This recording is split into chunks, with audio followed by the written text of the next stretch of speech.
அதான் நம்மளை பொறுத்தளவுக்கு பக்தியில இந்த மாதிரி ஒரு காரியத்தை ஈடுபடுறது இல்லை.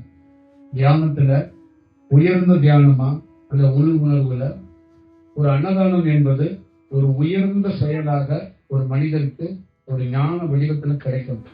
முருகன் வந்து மரத்துல இருந்து அவ்வைக்கு எப்படி சுட்ட பழம் வேணுமா சுடாத பழம் வேணுமான்னா அது வெளியில இருந்து பார்க்கும்போது ஒரு நவா பழமா இருக்கும். அதுக்குள்ள பெரிய ஞானத்தோடைய அடிநாதம்னு சொல்லக்கூடிய ஞானத்தோடைய தத்துவமும் ஞானத்தோடைய ரசமும் இருக்கு. நிறைய பேருடைய வாழ்க்கையில பெரிய ஒரு உணர முடியாம போனது என்னன்னா, அவ்வைங்கிற கதாபாத்திரம் அது ஞானம், அது ஞானத்துக்குரியது. அப்படி ஒரு அம்மா தோன்றினாளா, அப்படி ஒரு பாட்டி இருந்தாலான்னு யாருக்குமே தெரியாது. ஆனா அதுல இருந்து ஒரு தத்துவம் கிடைக்கப்பட்டிருக்கு.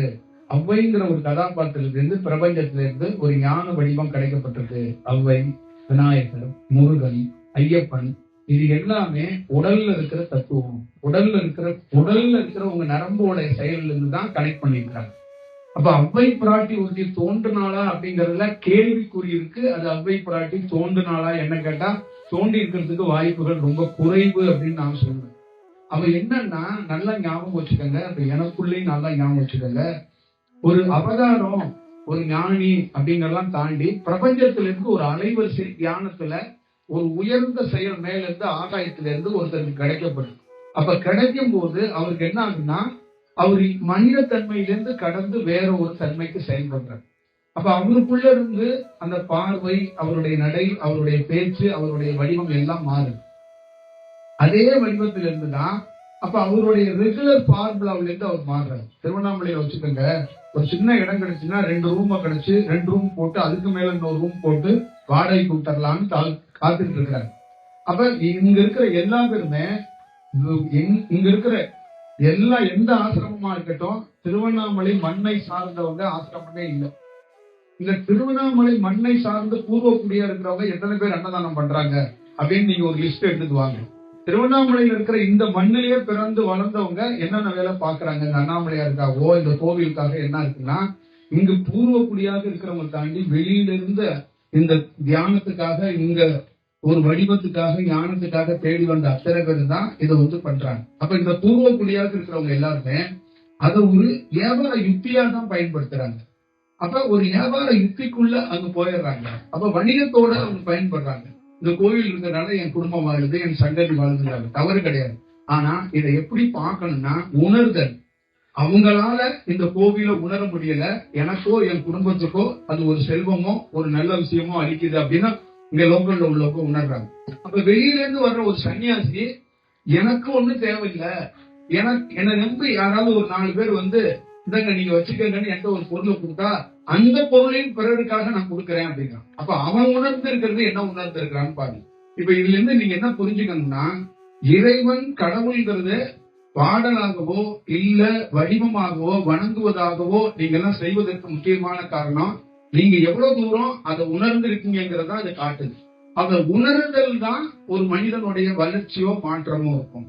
அப்ப உணராத பட்சத்துல நீங்க என்ன உணர்ந்தாயோ அதுதான் வெளிப்படுத்துவார்.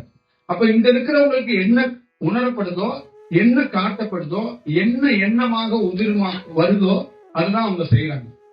அப்ப ஒரு ஞானியோடைய இப்ப நம்மளுடைய நோக்கம் காலையிலிருந்து பார்த்து பார்த்து அந்த உணவை எப்படியாவது கொஞ்சம் கூட மிஸ் ஆயிராம நல்ல உணவு கொடுக்கணும் அப்படின்னு நமக்கு தோணும்.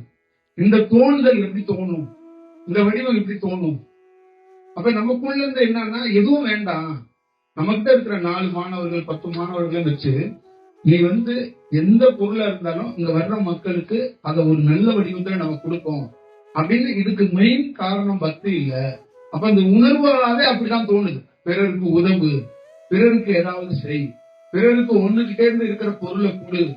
அப்ப ஒண்ணுகிட்டே இருந்து இருக்கிற பொருளை கொடுன்னு என் தாய் என் தந்தை எனக்கு ஊர்ல இருந்த ஒரு இளைஞனாக இருந்தவனாக செய்ய முடியாது. அப்ப எனக்குள்ள இருந்து ஒரு அலைவரிசையுடைய வெளிப்பாடுதான் இது வெளிப்படுத்துது. அப்படிதான் அவ்வைங்கிற உங்களை மாதிரி இருக்கிற ஏதோ ஒரு பெண்ணுக்குள்ள ஒரு அலைவரிசை உள்ள வந்துச்சுங்க.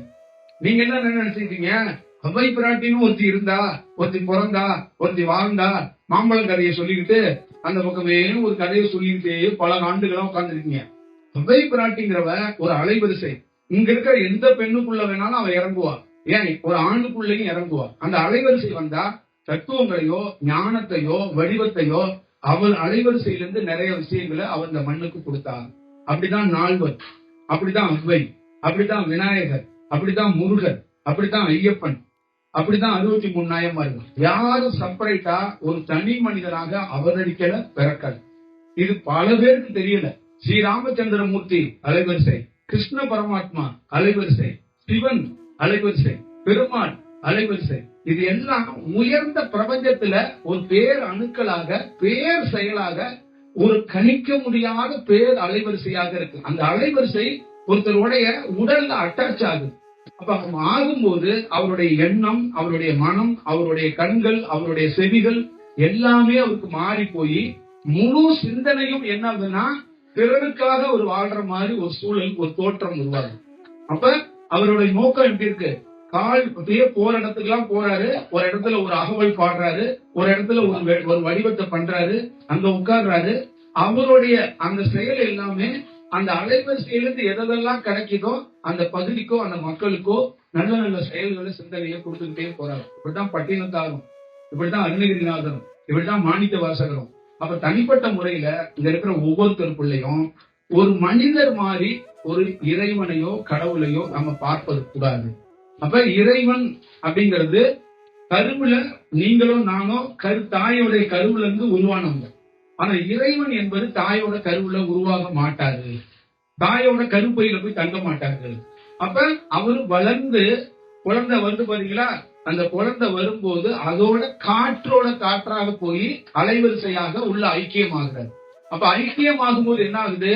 நார்மலாக இருக்கிற ஒரு குழந்தை அதற்குள்ள பக்தி வருது, அதுக்குள்ள ஞானம் வருது, அதுக்குள்ள தேடுதல் வருது, அதுக்குள்ள ஒரு புரிதல் ஏற்படுது. அப்ப ஜீவ சமாதினா என்ன, மரங்கள் என்ன, மலை தொடர்கள் என்ன, இந்த ஞானிகளுடைய தொடர்பு என்ன, இறையை எப்படி பார்க்கறது அப்படிங்கறதெல்லாம் அதுக்குள்ளே தேடி தேடி விசாரித்து அதுக்குள்ளே ஒரு பயங்கரமான ஒரு வடிவம் அதுக்கு கிடைக்கப்படும். அப்ப நாம ஒவ்வொருத்தரையும் இந்த இடத்துல திருஞான சம்பந்தர் வந்து பாடினாரு அப்படின்னு எத்தனையோ கோயில் நான் பார்க்கும்போது திருஞான சம்பந்தர்கிறவரை அலைவரிசையாக தான் நான் பார்த்தேன் வச்சு திருஞான சம்பந்தரை ஒரு உருவமாகவோ ஒரு மனிதனாகவோ வந்ததாக ஒரு சுவடு கூட நான் பார்த்ததே கிடையாது. நான் பார்த்த நால்வர்கள் போன எத்தனையோ கோவில்களுக்கு நான் போயிருக்கிறேன். அங்க நால்வருங்கிறது இந்த நாடியிலிருந்து ஒரு அலைவரிசையாக உள்ள வந்து ஐக்கியமாகும் போது அந்த தத்துவமாக அது உடல்ல மிகப்பெரிய மாற்றத்தையும், அந்த கோவிலுக்கு யாரெல்லாம் போறாங்களோ அவங்களுக்கு பரவசமாகவும், அவங்களுக்கு வாழ்வையில் சார்ந்து நிறைய நன்மைகள் நடக்கிறதுக்கு வாய்ப்புகள் உருவாக்கப்படுது. அப்ப அந்த ஞானத்துக்கே முக்கியமான வடிவமாக ஒரு செயலாக இருக்கிறதுங்கிறத புரிஞ்சுக்கணும். அப்போ ஒவ்வொரு தனி மனிதனுக்குள்ளேயும் இறை சக்தி என்பது அலைவரிசையாக வந்து உள்ளே ஐக்கியமாகுது. அதுல இருந்துதான் அவருக்கு மாற்றம் அடைகிறார். அப்ப நீங்க வரலாறு எல்லாம் நல்லா ஞாபகிக்குங்க. பட்டினத்தார் என்பவர் ஒரு வியாபாரியாக இருந்தவர்.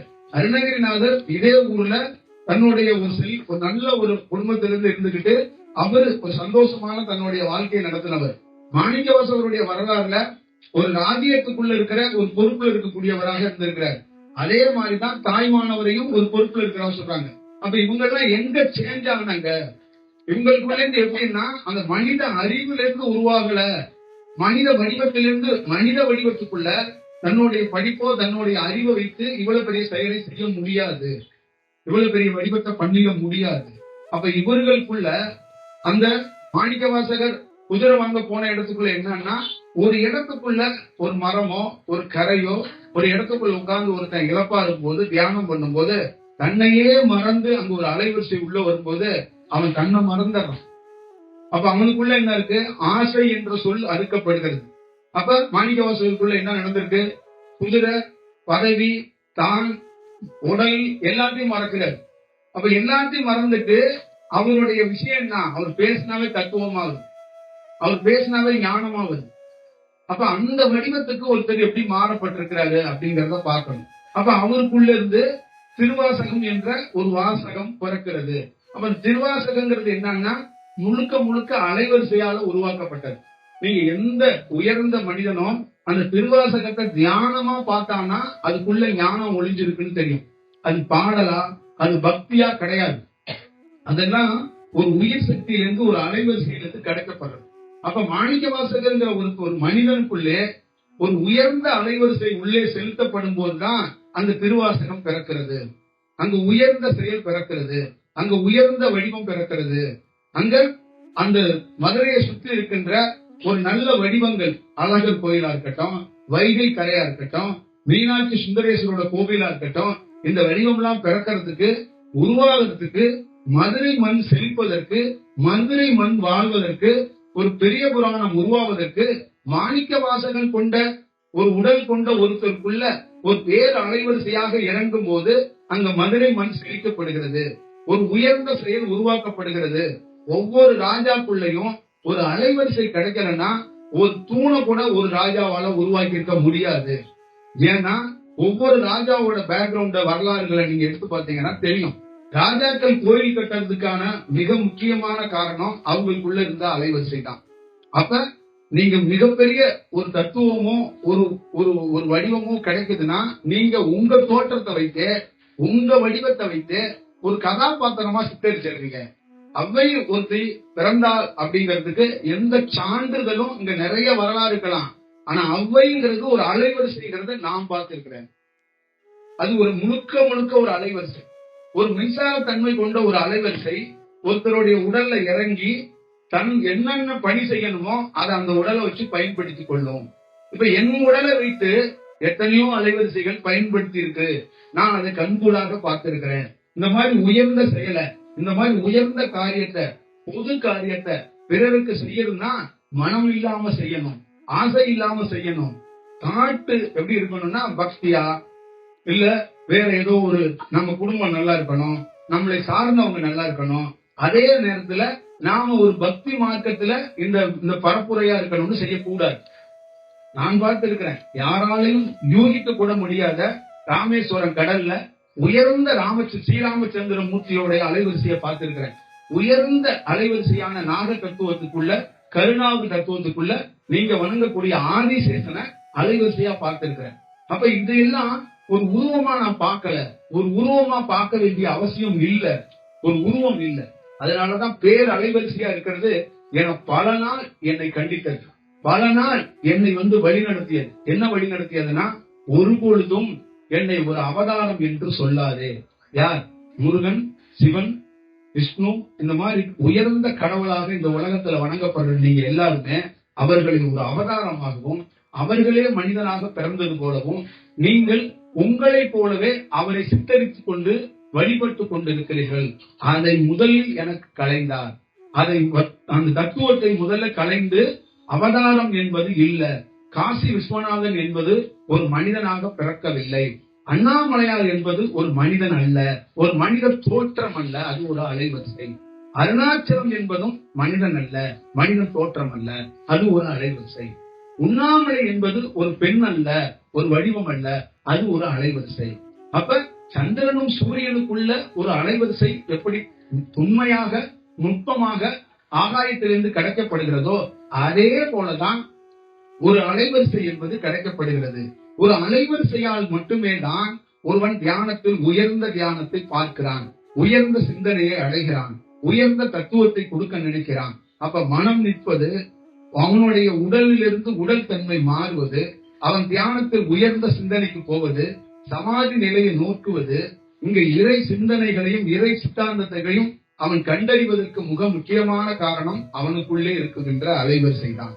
அப்ப ஒரு மனித தன்மையில் பார்ப்பதை நாம் நிறுத்திக் கொள்ள வேண்டும். அதிலிருந்து அது எப்ப மாறுதோ அப்பதான் நல்லா இருக்கும். இப்ப மக்காவுல ஒரு இஸ்லாமியருக்குள்ளயும் அங்க மக்காவுல என்ன இருக்கு அப்படிங்கறது அவர்களுக்குள்ள தெரியாது.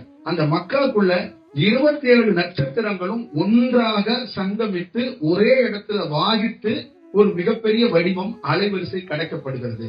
அப்ப 9 கோள்களும் 27 நட்சத்திரங்களும் பஞ்சபூதங்கள் 5ம் ஒன்றாக அலைவரிசையாக ஒரே இடத்தில் விழுகும் போது அங்கு அவர் என்ன செய்வார்னா முக்தி கொடுக்கக்கூடிய இடமாக அது மாறுது. அந்த இடத்துல இருந்து மோட்சம் அளிக்கக்கூடிய இடமாக, ஒரு மனிதனுடைய பிறப்பிலிருந்து விடுபடுகிற இடமாக, ஒரு மனிதன் தன்னை மறந்து பணத்துக்காக, வேலைக்காக, பதவிக்காக தன்னுடைய குடும்பத்துக்காக, புகழுக்காக, தன்னுடைய வாழ்க்கையை ரொட்டீனும் தினந்தோறும் ஒரு காலாண்டில் இருந்து ஒரு ஒரு ஒரு செய்தித்தாள் மாதிரி கிழிப்பது போல் தன்னுடைய வாழ்க்கையை புதன், வியாழன், வெள்ளி, திங்கள், ஞாயிறு, சனி என்று கிழித்துக் கொண்டே போய்கொண்டே இருக்கிறான். அப்ப இதுக்கு தொடர்கதையாக இருக்கிறது. இந்த தொடர்கதைக்கு முற்றுப்புள்ளி வைப்பதற்காக தான் ஒரே இடத்தில் அந்த சங்கமித்து அலைவரிசைகள் விழுகிறது. 4 கிரகங்கள் ஒரே இடத்தில் ஒரு கோள்களோடு ஒரு கட்டத்தில் சங்கமித்த போதுதான் கொரோனா என்ற பெரும் தொற்று, பெரும் வைரஸ், இந்த நோய் பரவ தொடங்குச்சு. அப்ப ஒரு இடத்தில் மொத்த கிரகமோ இல்ல மொத்த வடிவமோ சஞ்சரிக்கும் போது ஒரு அதிசயமும் ஒரு பிரளயமும் நடக்கும். இப்ப ஒரு அணுக்கள் மேலிருந்து அணு துகள்களாக இங்க துளி துளியாக விழுந்துட்டு இருக்கிறது சயின்ஸா ஆராய்ச்சியா கண்டுபிடிக்கப்பட்டது. அதே மாதிரி பெரிய விண்கல்கள் விழுகும் போது அது பெரிய அழிவையோ பெரிய மாற்றத்தையோ உருவாக்குது அப்படிங்கிறது விஞ்ஞானிகளாலும் சொல்லப்பட்டிருக்கிறது, விஞ்ஞானிகளாலும் உருவாக்கப்பட்டிருக்கிறது. அப்ப அதனுடைய அலைவரிசை, அதோட தீவிரம் பெரும் தீவிரமாக, பெரும் மாற்றமாக இருக்கிறது.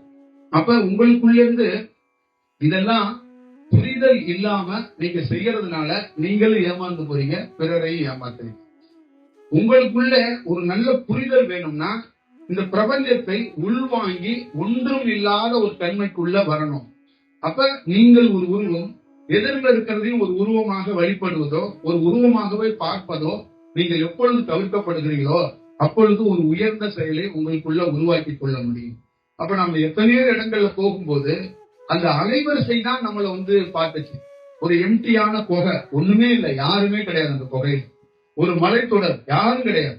ஒரு மரம், ஒரு பறவை கூட கிடையாது. ஆனா இந்த இடங்கள்லாம் தீவிரமான தியானம் வருகிறது, தீவிரமான தன்னையே மறக்கக்கூடிய தியானம் வருகிறது. அப்ப தன்னை மறக்கக்கூடிய ஆள் இல்லாத இடத்துல எப்படி வருகிறது? எங்கிருந்து வருகிறது? எந்த வடிவத்திலிருந்து வருகிறது?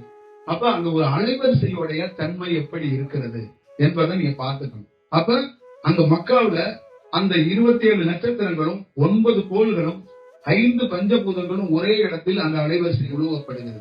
அப்ப அந்த மக்கா மதீனாவை யார் சுற்றி வருகிறாரோ அவனுக்கு பிறப்புல இருந்து விடுபடுறதுக்கான வாய்ப்புகளை உருவாக்கி கொடுக்கப்படுது. அப்ப மக்கா இந்த உலகத்துக்கு சொல்லக்கூடியது எதாக இருக்கிறது? ஒவ்வொரு இஸ்லாத்துக்கும் சொல்லக்கூடிய கதை எது இருக்குன்னா, பிறப்புல இருந்து விடுபடக்கூடிய இடமாக அது இருக்கிறது. பிறப்புல இருந்து விடுபடுறதுக்கு உனக்கு ஒரு சந்தர்ப்பம் வழங்கப்படும். அப்ப பிறப்புல இருந்து எப்படிப்பா விடுபட முடியும் அப்படின்னா, உன்னுடைய சுவாசம் உன் தாய் வயிற்றுல நீ இருக்கும் போது, பிறக்கும் போது, வளரும் போது, நடக்கும் போது, திருமணம் பண்ணி எல்லா வேலையும் செய்யும் போது உன்னுடைய சுவாசத்துல மாற்றம் இல்லை. உன்னுடைய சுவாசம் நடக்குதா? உன்னுடைய சுவாசம் சுவாசிக்கப்படுகிறையா? நீ எப்படி இருக்கிறாய் என்பதை உனக்கே தெரியவில்லை. ஆனா இந்த மாதிரி இடத்துக்குள்ள ஒரு இறை சிந்தனையோட ஒரு இறை அலைவரிசை உள்ளே வந்தா உனக்குள்ளே சுவாசம் எப்படி நடக்கிறது நீ நடந்து பார்த்திருக்கிறாய், உன் மனைவி நடந்து பார்த்திருக்கிறாய், உன் குழந்தை நடந்து பார்த்திருக்கிறாய். உன் சுவாசம் நடந்து நீ பார்த்திருக்கிறாயா? உன் சுவாசம் நடக்க வேண்டும். கீழிருந்து இடுப்புல இருந்து தலையோட உச்சி வரைக்கும் ஒரு ஆள் நடப்பது போல் சுவாசம் நடக்கும். இந்த மூச்சு காற்று நடக்கும். இதுதான் பெரியவர்கள் வாசி என்று சொன்னார்கள், இதைதான் சிவா என்று சொன்னார்கள். அந்த சுவாசம் அப்படி நடக்கும் போது கிருஷ்ணனுடைய புல்லாங்குழலில் இருந்து இசைக்கப்படுகிற இசை போல் தன்னை மறந்து, செவி மறந்து, தான் மறந்து, மூளை மறந்து, சிந்தனை மறந்து, உடல் மறந்து, உறவு மறந்து, இந்த உலகத்தில் இருக்கின்ற அனைத்து செயல்களையும் மறந்து ஒருத்தன் மெய்யாக ஒரு செயலோடு தன்னையே உடல் இருந்தும் கரைந்து போவது போல் ஒரு காட்சியை காண்கிறான். உடலே புல்லாங்குழலிருந்து இசைக்கப்படுகிற இசை போல தன்னுடைய உடலே காற்று மாதிரி அப்படியே சுழல்வதை ஒரு ஞானி பார்க்கிறான், மெய் சிலித்து போகிறான். அவனுடைய வடிவமே வேற மாதிரி இருக்கிறது. காரணம் இந்த காற்றோட நடை, இந்த காற்றோட செயல். அப்ப காற்று கீழிருந்து மேலே நடப்பதும் மேலிருந்து கீழே நடப்பதும் நடக்க நடக்க உடலில் இருக்கின்ற ஒவ்வொரு நரம்பு மண்டலங்களும் விழிக்கப்படுகிறது. அந்த ஒவ்வொரு மண்டலங்கள், நரம்பு மண்டலங்கள் விழிக்க விழிக்க அவன் உடலுக்குள்ளே இருக்கின்ற பருவ மாற்றம், பஞ்சபூதங்களில் எப்படி மாற்றம் ஏற்பட்டு 3 மாதத்துக்கு மழையோ வெயிலோ காற்றோ இது போன்ற சூழல்கள் எப்படி நிகழ்ந்தோ அதே போல ஒவ்வொரு தனி மனிதன் உடலுக்குள்ளேயும் பெரும் பருவ மாற்றம் நிகழ்கிறது. அந்த பருவ மாற்றத்துக்குள் தனக்குள்ள இருக்கின்ற கழிவுகளையோ தனக்குள்ள இருக்கின்ற தேவையில்லாத செயல்களை அங்கு வெளியேற்றப்படுகிறது. அப்ப அவன் நரம்பு மண்டலங்கள் மாறும்போது அவன் புது சிந்தனைக்கு அவனுடைய ஹார்மோன்கள் எல்லாமே சேஞ்ச் ஆகிறது. அவனுக்கு உறுப்பாக இருக்கக்கூடிய அந்த லிவர், கிட்னி, மண்ணீரல், கல்லீரல் இந்த மாதிரி சொல்றது எல்லாமே வழக்கத்தை தாண்டி வேற வடிவத்தில் இயங்கப்படுகிறது. அவன் தலையிலே இருக்கக்கூடிய மூளைகளும் அந்த பீனியல் பிக்கூண்டரி என்று சொல்லக்கூடிய அதுவும் உள்நாக்கும் இதயத்தோட பகுதியும் இந்த பகுதியெல்லாம் வேறு தன்மையில் மாறப்படுகிறது. அவனுடைய ஒட்டுமொத்தமான வடிவம் ஒரு காஸ்மிக் எனர்ஜியை உள்வாங்கி ஒரு தனி மனிதன் தன்னுடைய எனர்ஜியால, ஒரு எனர்ஜி சொல்றாங்கல்ல, எனர்ஜினா ஒண்ணு இல்லைன்னு அர்த்தம். உங்கள்கிட்ட ஒரு எனர்ஜி இருந்தா நான் ஓடுவேன், ஒரு எனர்ஜி இருந்தா நான் வாழ்வேன்னா எனர்ஜினா ஒண்ணுமே கிடையாது. ஒண்ணும் இல்லாத ஒரு எனர்ஜியை உருவாக்குறதால் தான் ஒரு ஒரு அலைவரிசையிலிருந்து இருக்கிற ஒரு செயல், ஒரு வடிவம். இப்ப நம்ம மின்சாரத்துக்கு தயாரிக்கப்படுகிற கரண்ட கண்ணால பார்க்க முடியாது. ஆனா அதுக்குள்ள இருக்கிற ஒரு பவர் இருக்குல்ல, அதோட பல ஆயிரம் மடங்கு அதிகமான பவர் கொண்டதுதான் பிரபஞ்சம். அந்த பிரபஞ்சத்துக்குள்ள இருக்கின்ற அந்த பவர் தன்னையே மறக்க வைத்து விடும். அது மிகப்பெரிய அதிசயத்தையும் ஆச்சரியத்தையும் ஏற்படுத்திவிடும். அந்த மாதிரி ஒரு நுட்பமான ஒரு வடிவத்தை நமக்குள்ளே இறங்கும் போது, அது நம்மளை வழிநடத்தும் போது, நமக்குள்ளே ஒன்று கிடைக்கும் போது இந்த மனித பிறப்பிலிருந்து விடுபடுவதற்கு வாய்ப்பு உருவாக்கப்படுகிறது. அப்ப ஒரு தனி மனிதன் என்ன, அவனுக்குள்ளே இருந்து தாட் எப்படி வரும், எப்படி அவன் மாறப்படுறான்னா, ஏன் பிறந்தோம்? முதல்ல அவனுக்கே தெரியுது ஏன் பிறந்தோம். பிறந்ததை கண்டுபிடிச்சிட்டான். அடுத்தது அவனுக்கு காட்டப்படுது, அடுத்தது இந்த தாய்க்கும் தந்தைக்கும் ஏன் பிறந்தோம். அடுத்தது ஏன் நமக்கு திருமணம், ஏன் நமக்கு குழந்தை, ஏன் இந்த ஊரில் பிறந்தோம், ஏன் இந்த மொழி பேசுகிற இந்த நகரத்தில் பிறந்தோம். அடுத்தது அவனை சுத்தி இருப்பவர்கள் தான் யார், எதற்காக இந்த தாயும் தந்தையும் நமக்கு இருந்தாங்க, எதற்காக மனைவி என்ற கதாபாத்திரம் வந்துச்சு. இது எல்லாத்தையுமே அவனுக்குள்ளே தெரியப்படும். அப்ப ஒட்டுமொத்தமான தன்னுடைய சூழல்களையும் தன்னுடைய வடிவத்தையும் அவன் தெரிந்து கொள்கிறான்.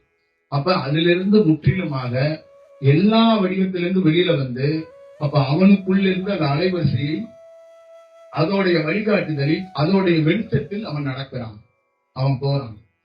அப்ப அவனுடைய பிரயாணம், அவனுடைய வாழ்க்கை, அவனுடைய திட்டங்கள் எல்லாம் ரொம்ப வேற மாதிரியான ஒரு சூழலுக்குள்ளே இருக்கிறது. அப்ப எனக்குள்ளே ஒரு அலைவரிசை வேலை செய்யும். அப்ப என்னை நீங்கள் அவதாரம் என்று சொன்னால் அந்த அலைவரிசையை கஷ்டப்படுத்துவதாக ஆகிவிடும். அலைவரிசை பிறக்காத ஒரு அலைவரிசையை போய் எப்படி அவதாரம் என்று சொல்வீர்கள்? அதுக்கு பிறப்பே கிடையாது, அதுக்கு இறப்பே கிடையாது.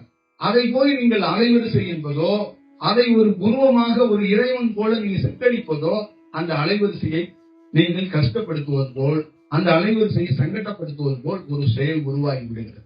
அப்ப நீங்கள் அலைவரிசையை அலைவரிசையாக பார்க்க வேண்டும், பிரபஞ்சத்தை பிரபஞ்சமாக பார்க்க வேண்டும். அப்ப பிரபஞ்சத்தால் தான் இந்த பூமி, பஞ்சபூதங்கள், 27 நட்சத்திரங்கள், 9 கோள்கள், சந்திரன், சூரியன், எல்லா சூழல்களுமே ஒரு அலைவரிசையால் இந்த உலகம் இயங்கப்படுகிறது. நாம எல்லாருமே நமக்குள்ள இருக்கின்ற உயிர் துளிகளை மருத்துவ ரீதியாக கூட நம்மளுடைய உயிர் சக்தி, உயிர் துளிங்கிறத பார்க்கவே முடியல. அப்ப உயிர் என்பதே ஒரு பொருளாக இல்லை அப்படி என்பதை எல்லா மருத்துவருக்கும் தெரியும். அப்ப அதனுடைய வடிவம், அதனுடைய செயல் எல்லாம் எப்படி இருக்குங்கிறத பார்த்துட்டு நீங்கள் அதற்கு ஏற்றது போல் ஒரு நிதானத்தில் உணர்ற வரைக்கும் நீங்கள் பார்த்து செல்ல வேண்டும் அப்படிங்கறதுதான் எங்களை மாதிரி ஆளுங்களுடைய கருத்து. நீங்கள் அப்படி செல்லவில்லை என்றால் தாய் மீது, தகப்பன் மீது, அண்ணன் மீது, தம்பி மீது, உறவு மீது, தலைவன் மீது, விளையாட்டு வீரன் மீது, பணத்து மீது, செல்வத்து மீது எப்படி பற்று அன்பு வைத்தீர்களோ அதுபோல கடவுள் மீதும் அன்பும் பற்றும் வைத்திருக்கீங்க. அதுல இருந்து வெளியில உங்களால வர முடியாது. அப்ப நீங்க இறைவனிடம் போய் அடிக்ட் ஆகிடுவீங்க, அடிமையாகிடுவீங்க. ஒரு பழக்கத்துக்கு எப்படி அடிமையாகிறோமோ அது போல கடவுளுக்கே நாம் அடிமையாகி விடுவோம். கடவுளுக்கு தொண்டூதியம் செய்வதற்கு ஆள் தேவையில்லை. கடவுள், எந்த கடவுளும் உன்னை தொண்டூதியம் செய்ய சொல்லவே இல்லை. நல்ல ஞாபகத்தை வைத்துக் கொள்ள வேண்டும். அந்த அலைவரிசை மனமில்லாத அலைவரிசை ஒரு பேர் வடிவத்தை உன்னை யார் என்று தெரிய வைத்து நீ பிறருக்கு உதவு, பிறருக்கு செய் அப்படி என்பது என்ன என்றால் எதுவும் நிரந்தரம் இல்லை. பிறருக்கு உதவுன்னு என்ன சொல்லுதுன்னா சக மனிதர்களுக்கு தெரியல. எனக்குள்ள என்ன சொல்லுதுன்னா சக மனிதர்களுக்கு தெரியல. எதுவுமே நிரந்தரம் இல்லை, எதுவுமே நிஜம் இல்லை. நிஜமில்லாத ஒரு பொருளுக்கு நிஜமில்லாத ஒரு பயணத்தை நிஜமாக நினைத்துக் கொண்டு ஒரு மனிதன் போகிறான். அது நிஜம் இல்லை என்று நீ தெரிந்து விட்டால, அவங்க நிஜம்னு நினைச்சிட்டு போறாங்கல்ல, அவங்களை கூப்பிட்டு இதையெல்லாம் நீ செஞ்சு கொண்டே இரு. அப்ப அவங்களுக்கு ஒரு நாள் புரிதல் என்னன்னா தியாகம், கருணை, அன்பு, சுவாமி சோறு போடுறாரு இப்படின்னு நினைப்பாங்க. ஆனா ஒரு நாள் அவங்க என்னைக்காவது ஒரு நாள் தெரிஞ்சுக்கிறது, ஒண்ணுமே இல்லாத பொருளை நோக்கி போயிருக்கிறோம். அந்த ஒண்ணும் இல்லாத விஷயத்த வாழ்க்கையை தெரிந்து கொள்வதற்காக தான் இவர் இப்படி ஒரு வேலையை செஞ்சிருக்கிறார். அப்ப ஒண்ணு இருக்குன்னு தெரிஞ்சா நம்ம என்ன செய்யறோம்? நாம குடும்பத்தை மட்டும்தான் பாக்குறோம். ஒண்ணு இல்லைன்னு உங்களுக்கு தெரியும் போது குடும்பம் இல்லை, ஒன்றும் இல்லை. ஒன்று இருக்கு இருக்கு என்று எப்பொழுதெல்லாம் நினைக்கிறோமோ அப்ப நாம் வந்துடும். அங்க தான் வந்துருது, தனக்கு ஒரு பொருள் வந்துருது. அப்ப சேஃப்டி மெஷர்மெண்ட்டுக்குள்ள போறோம். அப்ப இந்த பிரபஞ்சமாக இருக்கிற எந்த ஞானியும் துண்ட உதவி தோல்ல போட்டு போயிட்டே இருக்கானா அங்க நான் ஒன்று இல்லை, தனக்கு ஒன்று தேவையில்லை, தனக்கு ஒன்று எந்த வடிவமும் தேவையில்லை. அதுதான் ரொம்ப முக்கியம். வடலூர்ல நான் இருக்கும்போது இந்த மாதிரி அன்னதானம் சொல்லும் போது யாருன்னே தெரியாது. வடலூர்ல இருக்கிறோம், அன்னதானம் ஒரு நாள் முழுக்க உணவு நம்ம அளிக்கணும், முழுசா 8 நாள் முழு டேவும் உணவு அளிக்கணும், யாருமே தெரியாது. நைட்டு 2:55 நம்ம கூட இருக்கிறவருக்கு ஒருத்தர் மெசேஜ் அனுப்புறேன். நான் ஒரு தினந்தோறும் இருக்கிறதுக்கு ஒரு ஒரு விஷயத்த உங்களுக்கு நான் பண்ணி கொடுத்துறேன் அப்படிங்கிற. அப்போ அவர் அந்த பையன் 2:55 யாருப்பா அப்படி மெசேஜ் அனுப்புறா அப்படின்னு சொல்லிட்டு அவன் என்கிட்ட ஐயா அந்த மாதிரி சரிப்பா அவர் பார்த்துதான் சொல்லிப்பாங்க. அவங்க ஆனா பெண்ணான்னு தெரியாது.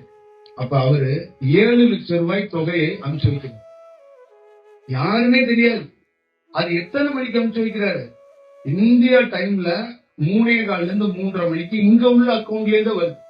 அப்ப பணம் கொடுக்கறது முக்கியம் இல்லைங்க, அந்த வேலையை எப்படி செய்யணும் அந்த தோணுன உடனே அது ஒருத்தர் களத்துல இறங்குறாரு. அந்த நேர காலம் எல்லாம் பார்க்காம எனக்கு ஒரு நேரம் 8 மணிக்கு டைம் நான் ஃப்ரீயா இருப்பேன், அப்ப அந்த நேரத்துக்கு கொஞ்சம் காசு கொடுக்குறேன். இல்ல 9 மணிக்கு நான் ஃப்ரீயா இருப்பேன், அப்ப தர்றேன்.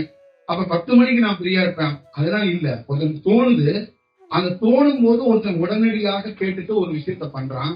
பண்ணும் போது கீழே மெசேஜ் அனுப்புறான், என் பேரோ என் முகவரியோ என் உருவமோ தேவையில்லைங்கிறான். அப்ப இதோடைய வடிவம் என்ன?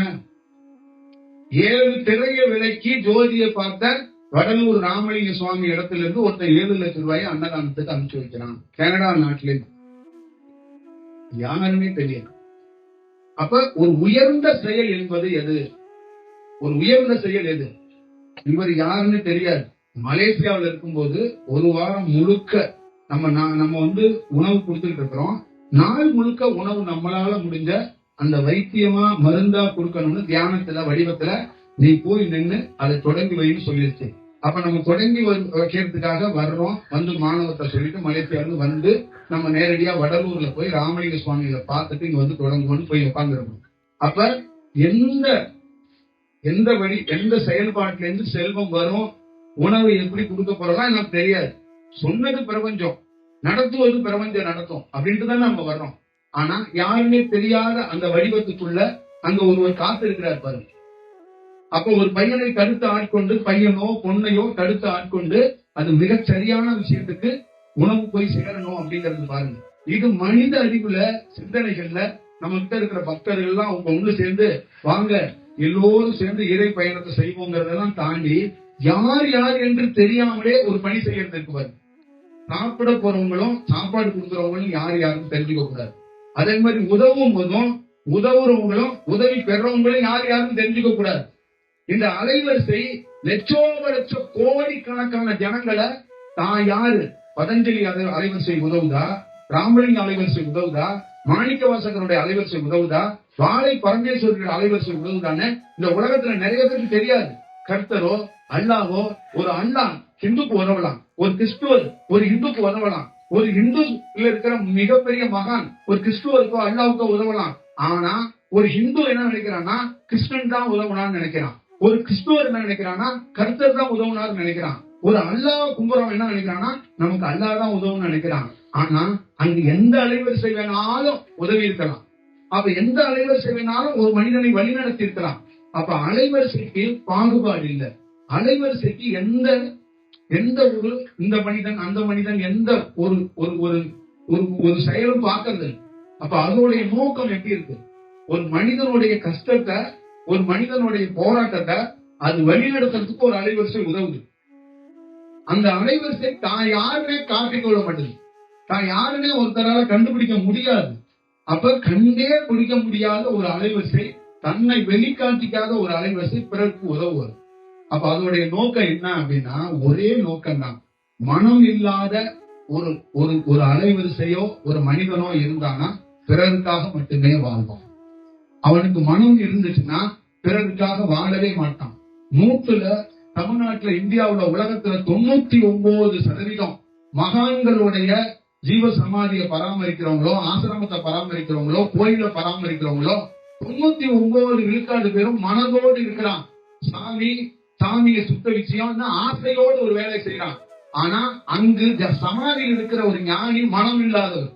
அப்ப மனம் இல்லாதவர்கிட்ட ஒருத்தர் வேலை செய்யும் போது மனதை நிறுத்தக்கூடிய பக்குவம் அவனுக்கு இருக்கணும். அப்படி இல்லைன்னாலும் முழுமையாக சரணாகதி அடைந்து அந்த மனம் இல்லாதவருடைய அந்த வடிவம் மாறி போயிடக்கூடாது. அவர் இருந்து களத்துல இருந்து பணி செய்தால் எப்படி இருக்கும், அதே மாதிரி பணி செய்யணும். ஆசைக்காக, புகழுக்காக, பக்திக்காக, ஏதோ ஒரு அர்ப்பணிப்புங்கிற பேருக்காக, ஒரு விளம்பரத்துக்காக, சுகத்துக்காக மனம் இருக்கின்ற மனிதனால் வந்துவிடும். அது வந்துவிடக் கூடாது. அதுதான் ரொம்ப முக்கியம்.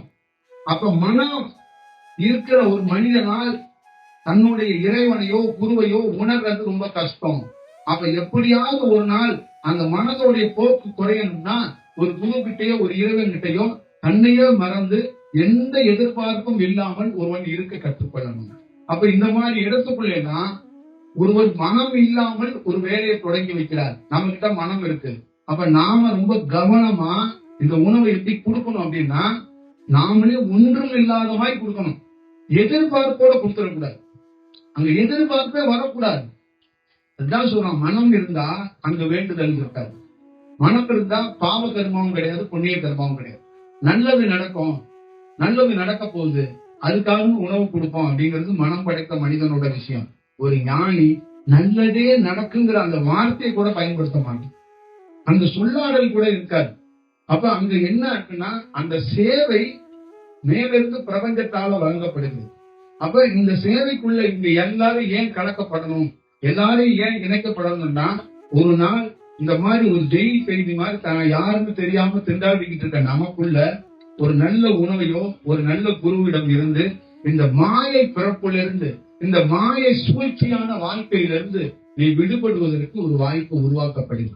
அப்ப பேர் ஆனந்தம், பேர் செயல் எதுவாக இருக்கிறது அப்படின்னு நீங்க பாத்தீங்கன்னா, அந்த உண்மையான தத்துவம் எதுவா இருக்கு அப்படின்னு பாத்தீங்கன்னா, நான் யாருமே தெரியாம தெரிந்தது போல ஒரு உன்னதமான வாழ்க்கையை ஒவ்வொரு ஆணும் ஒவ்வொரு பெண்ணும் பார்க்கிறாங்க. தெரிந்தது போல ஒரு நம்பிக்கை அடிப்படையில் தான் மகாபாரதத்தை படிக்கிறாங்க. ஒரு நம்பிக்கை அடிப்படையில் தான் கீதையை படிக்கிறாங்க. ஆனா அறிந்தால்தான் கீதையோடைய முழு சாரமும் நமக்கு தெரியும். அறிந்தால்தான் ராமாயணத்தோட முழு சாரமும் தெரியும்.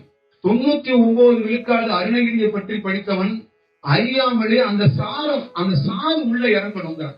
திருப்புகழை படிக்கிறது முக்கியம் இல்ல, திருப்புகழை படித்தவனுக்கு அந்த திருப்புகளுடைய ஒரு சாறு இறங்கணும் உள்ள.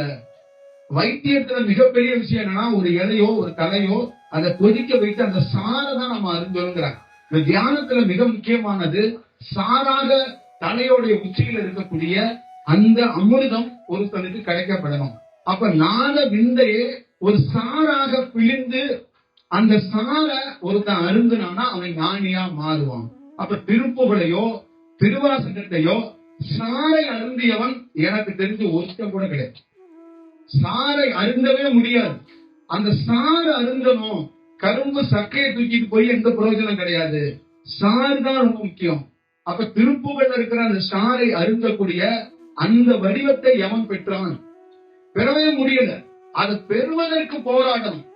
4 பக்கத்தையும் 5 பக்கமும் மனப்பாடமா படிக்கிறான், படிச்சுக்கிட்டே இருக்கிறான், பாடிக்கிட்டே இருக்கிறான். எல்லா கோவில்லையும் திருப்புகழ் ஒழிக்கப்பட்டுக்கிட்டே இருக்கு. எல்லா கோவில்லையும் திருவாசகம் ஒழிக்கப்பட்டுக்கிட்டே இருக்கு. எல்லா கோவில்லையும் அவ்வையோட விஷயமோ, 63 நாயன்மார்களோட விஷயமோ, ஸ்ரீ ராமச்சந்திர மூர்த்தியோட விஷயமோ, கிருஷ்ண பரமாத்மாவோட விஷயமோ வெறும் பக்தியா உடையில கொதிக்கிற சோறு மாதிரி பஜனையா பாடி பாடி பாடி பாடி சாகுறான். பாடி சாகுறான். ராமன் பாட்டை பாடி சாகுறான், கிருஷ்ணன் பாட்டை பாடி சாகுறான். அந்த சாரி இறங்கினாங்கன்னு அவனுக்கு தெரியும்.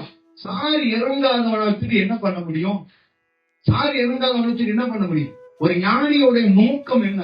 வெண்பொங்கலை கொடுத்து தாலாட்டி பாடி தூங்க வைக்கிறது அவனோட நோக்கமா? இல்ல வர்றவங்க போறவனுக்கு எல்லாம் சோத்தை போட்டுட்டு அப்படியே பஜனை பாடிக்கிட்டே இருக்கான்னு சொல்றதான் நோக்கமா? அந்த சாதி இறங்கினாலே தன்னை யாருன்னு அவனுக்கு தெரியும். அவன் ஒரு கைதியாக அகப்பட்டு கிடக்கிறான். 3 குழந்தைக்கு 2 குழந்தைக்கு தகப்பனாக, தாயாக, அந்த ஊருக்கு உறவுக்கு ஒரு ஒரு குடும்ப தலைவனாக சிக்கி தவிக்கிறான். அப்ப அந்த சிக்கி தவிக்கிறதுல இருந்து எப்படி விடுபட்டு உள்ள வருவான்? இப்படி வர முடியும்? இருக்கிற எல்லா பேருமே ஒரு விபத்தை சந்தித்து தான் ஞானத்தை பெற்றார்கள், ஞானத்தை அடைந்தார்கள். எல்லா ஞானிகளுக்கும் குடும்பம் இருக்கு. யாருக்கு குடும்பம் இல்ல? அப்ப இந்த குடும்பத்திலிருந்து எப்படி விடுபட்டார்கள்? அந்த சாறு இறங்குறதுனாலதானே விடுபட்டார்கள். உயர்ந்த ராமகிருஷ்ணருக்குள்ள காளி என்ற சாறு இறங்கவில்லை என்றால் ராமகிருஷ்ணரை யாருக்கு தெரிய போகுது? அந்த ராமகிருஷ்ணருடைய சாறு இறங்கவில்லை என்றால் அந்த நரையனாவே இருந்துட்டு போயிருப்பாரு. விவேகானந்தராக இந்த உலகத்துக்கு எதுவும் செய்திருக்க மாட்டாரு. அப்ப இந்த விவேகானந்தர் அந்த சொல்லும் அந்த செயலும் அந்த வடிவமும் எப்படி உருவானுச்சு? அப்ப இந்த சாறு இறங்கப்பட்டதுனாலதானே உருவானுச்சு. அப்ப சாறு இறங்குவதற்காகத்தான் ஒரு ஞானி சாதத்தை வடித்து அன்னதானமாக கொடுப்பார். நீ வர்றவங்க மக்களோட உட்கார்ந்து கலந்துரையாடுப்பா, அவங்களை பாருப்பா, அவங்களோட போப்பா. பக்தி, பஜனை, பாடல்கள் இதெல்லாம் அவர்கள் சிறு குழந்தையாக ஒரு பள்ளியில 6 மணி நேரம் 5 மணி நேரத்துக்கு பள்ளிக்கூடம் நடக்கும். ஒரு 25 நிமிஷத்துக்கு விளையாட்டு வச்சிருப்பாங்க. அந்த மாதிரி இந்த குழந்தைகள் எல்லாம் ராமன் பாட்டையும் கிருஷ்ணன் பாட்டையும் பாடிக்கிட்டு பொம்மையை வச்சுக்கிட்டு கலகலகலன்னு விளையாண்டுகிட்டே கிடக்குங்க. ஒரு நாள் பொம்மையை புடுங்கி வைத்து நிஜமான ராமனையும் நிஜமான கிருஷ்ணனையும் காட்டி கொடு, நிஜமான செயல்களை பார்க்கட்டும். ஏமாந்து போய் வெட்டியான் கையில் மாட்டி வெட்டியாக போய்விடும் இந்த குழந்தைகள் எல்லாம். இந்த குழந்தைகள் எத்தனை காலகட்டத்துக்கு? 5 வயதில் பாடினால் பரவாயில்ல, 70 வயதில் உட்கார்ந்து ராமன் பாட்டை பாடிக்கொண்டே இருந்தால் எப்ப பாடி முடிக்குங்க? எப்ப பாடி முடிக்கும்? இந்த உலகம் முழுக்க நான் கேட்டதான், ஸ்ரீ ராமச்சந்திர மூர்த்தியை உண்மையா உணர்ந்தவன் எவன் இருக்கிறான்? உண்மையா உணர முடியுமா? அந்த உணர்வுங்கிறது ஞானம். அந்த ஸ்ரீராமச்சந்திர மூர்த்திய அந்த அப்படி ஒரு விஷயமாக உணரணும். நான் முழு கடலாக ராமனையே பார்த்தேங்க. கடலாகவே ராமனை பார்த்தேன். மெய் சிலிர்த்து போனேன், தன்னையே மறந்து போனேன். அந்த ஸ்ரீராமச்சந்திர மூர்த்தியோட முக்கியமான வடிவத்தை, அந்த தத்துவத்தை, அந்த சாறு அமுதத்தை பார்க்கறதுக்கும் ஒரு வாய்ப்புகளை அந்த ராமனே வழங்கினான். அப்ப இந்தியாவுல ராமனை தவறாக வழிபடுறாங்க, ராமனை தவறாக சித்தரிக்கிறாங்க. ராமனுடைய போக்கையே, ராமனுடைய அவதாரத்தையே, ராமனுடைய நுட்பமான அலைவரிசையை மிக தவறாக, மிக வேற மாதிரி ஒரு பாதையில வழிகாட்டிட்டாங்க. அப்படி இல்ல ராமன். ராமன் என்பவன் மிக தூய்மையான ஒரு அலைவரிசை, மிக மிக தூய்மையான ஒரு அலைவரிசை, ஒரு நுட்பமான அலைவரிசை. மனத்துக்குரிய ஒரு பிராமணர் சமுதாயத்துக்குரியவன் ராமன் அல்ல.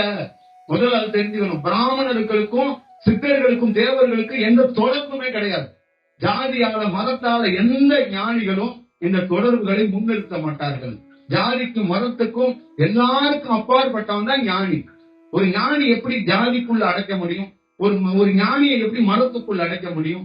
மதம் அல்ல, அது ஒரு அலைவரிசையிலிருந்து இந்த மாதிரி சூழல்ல, இந்த பகுதிக்குள்ள, இந்த அலைவரிசையில ஒருவர் இப்படி தோன்றுவார், இந்த வடிவத்துக்குள் இருப்பார். பாலைவன பகுதியில கிறிஸ்துவமும் இஸ்லாமும் ஒரே மாதிரி தோன்றியது. இந்த மலைத்தொடர்களையும் நதித்தொடர்களையும் இந்து மதம் தோன்றப்பட்டது. இந்து என்றது ஒரு மதம் அல்ல, அது ஒரு டிவைன், அது ஒரு கலர்.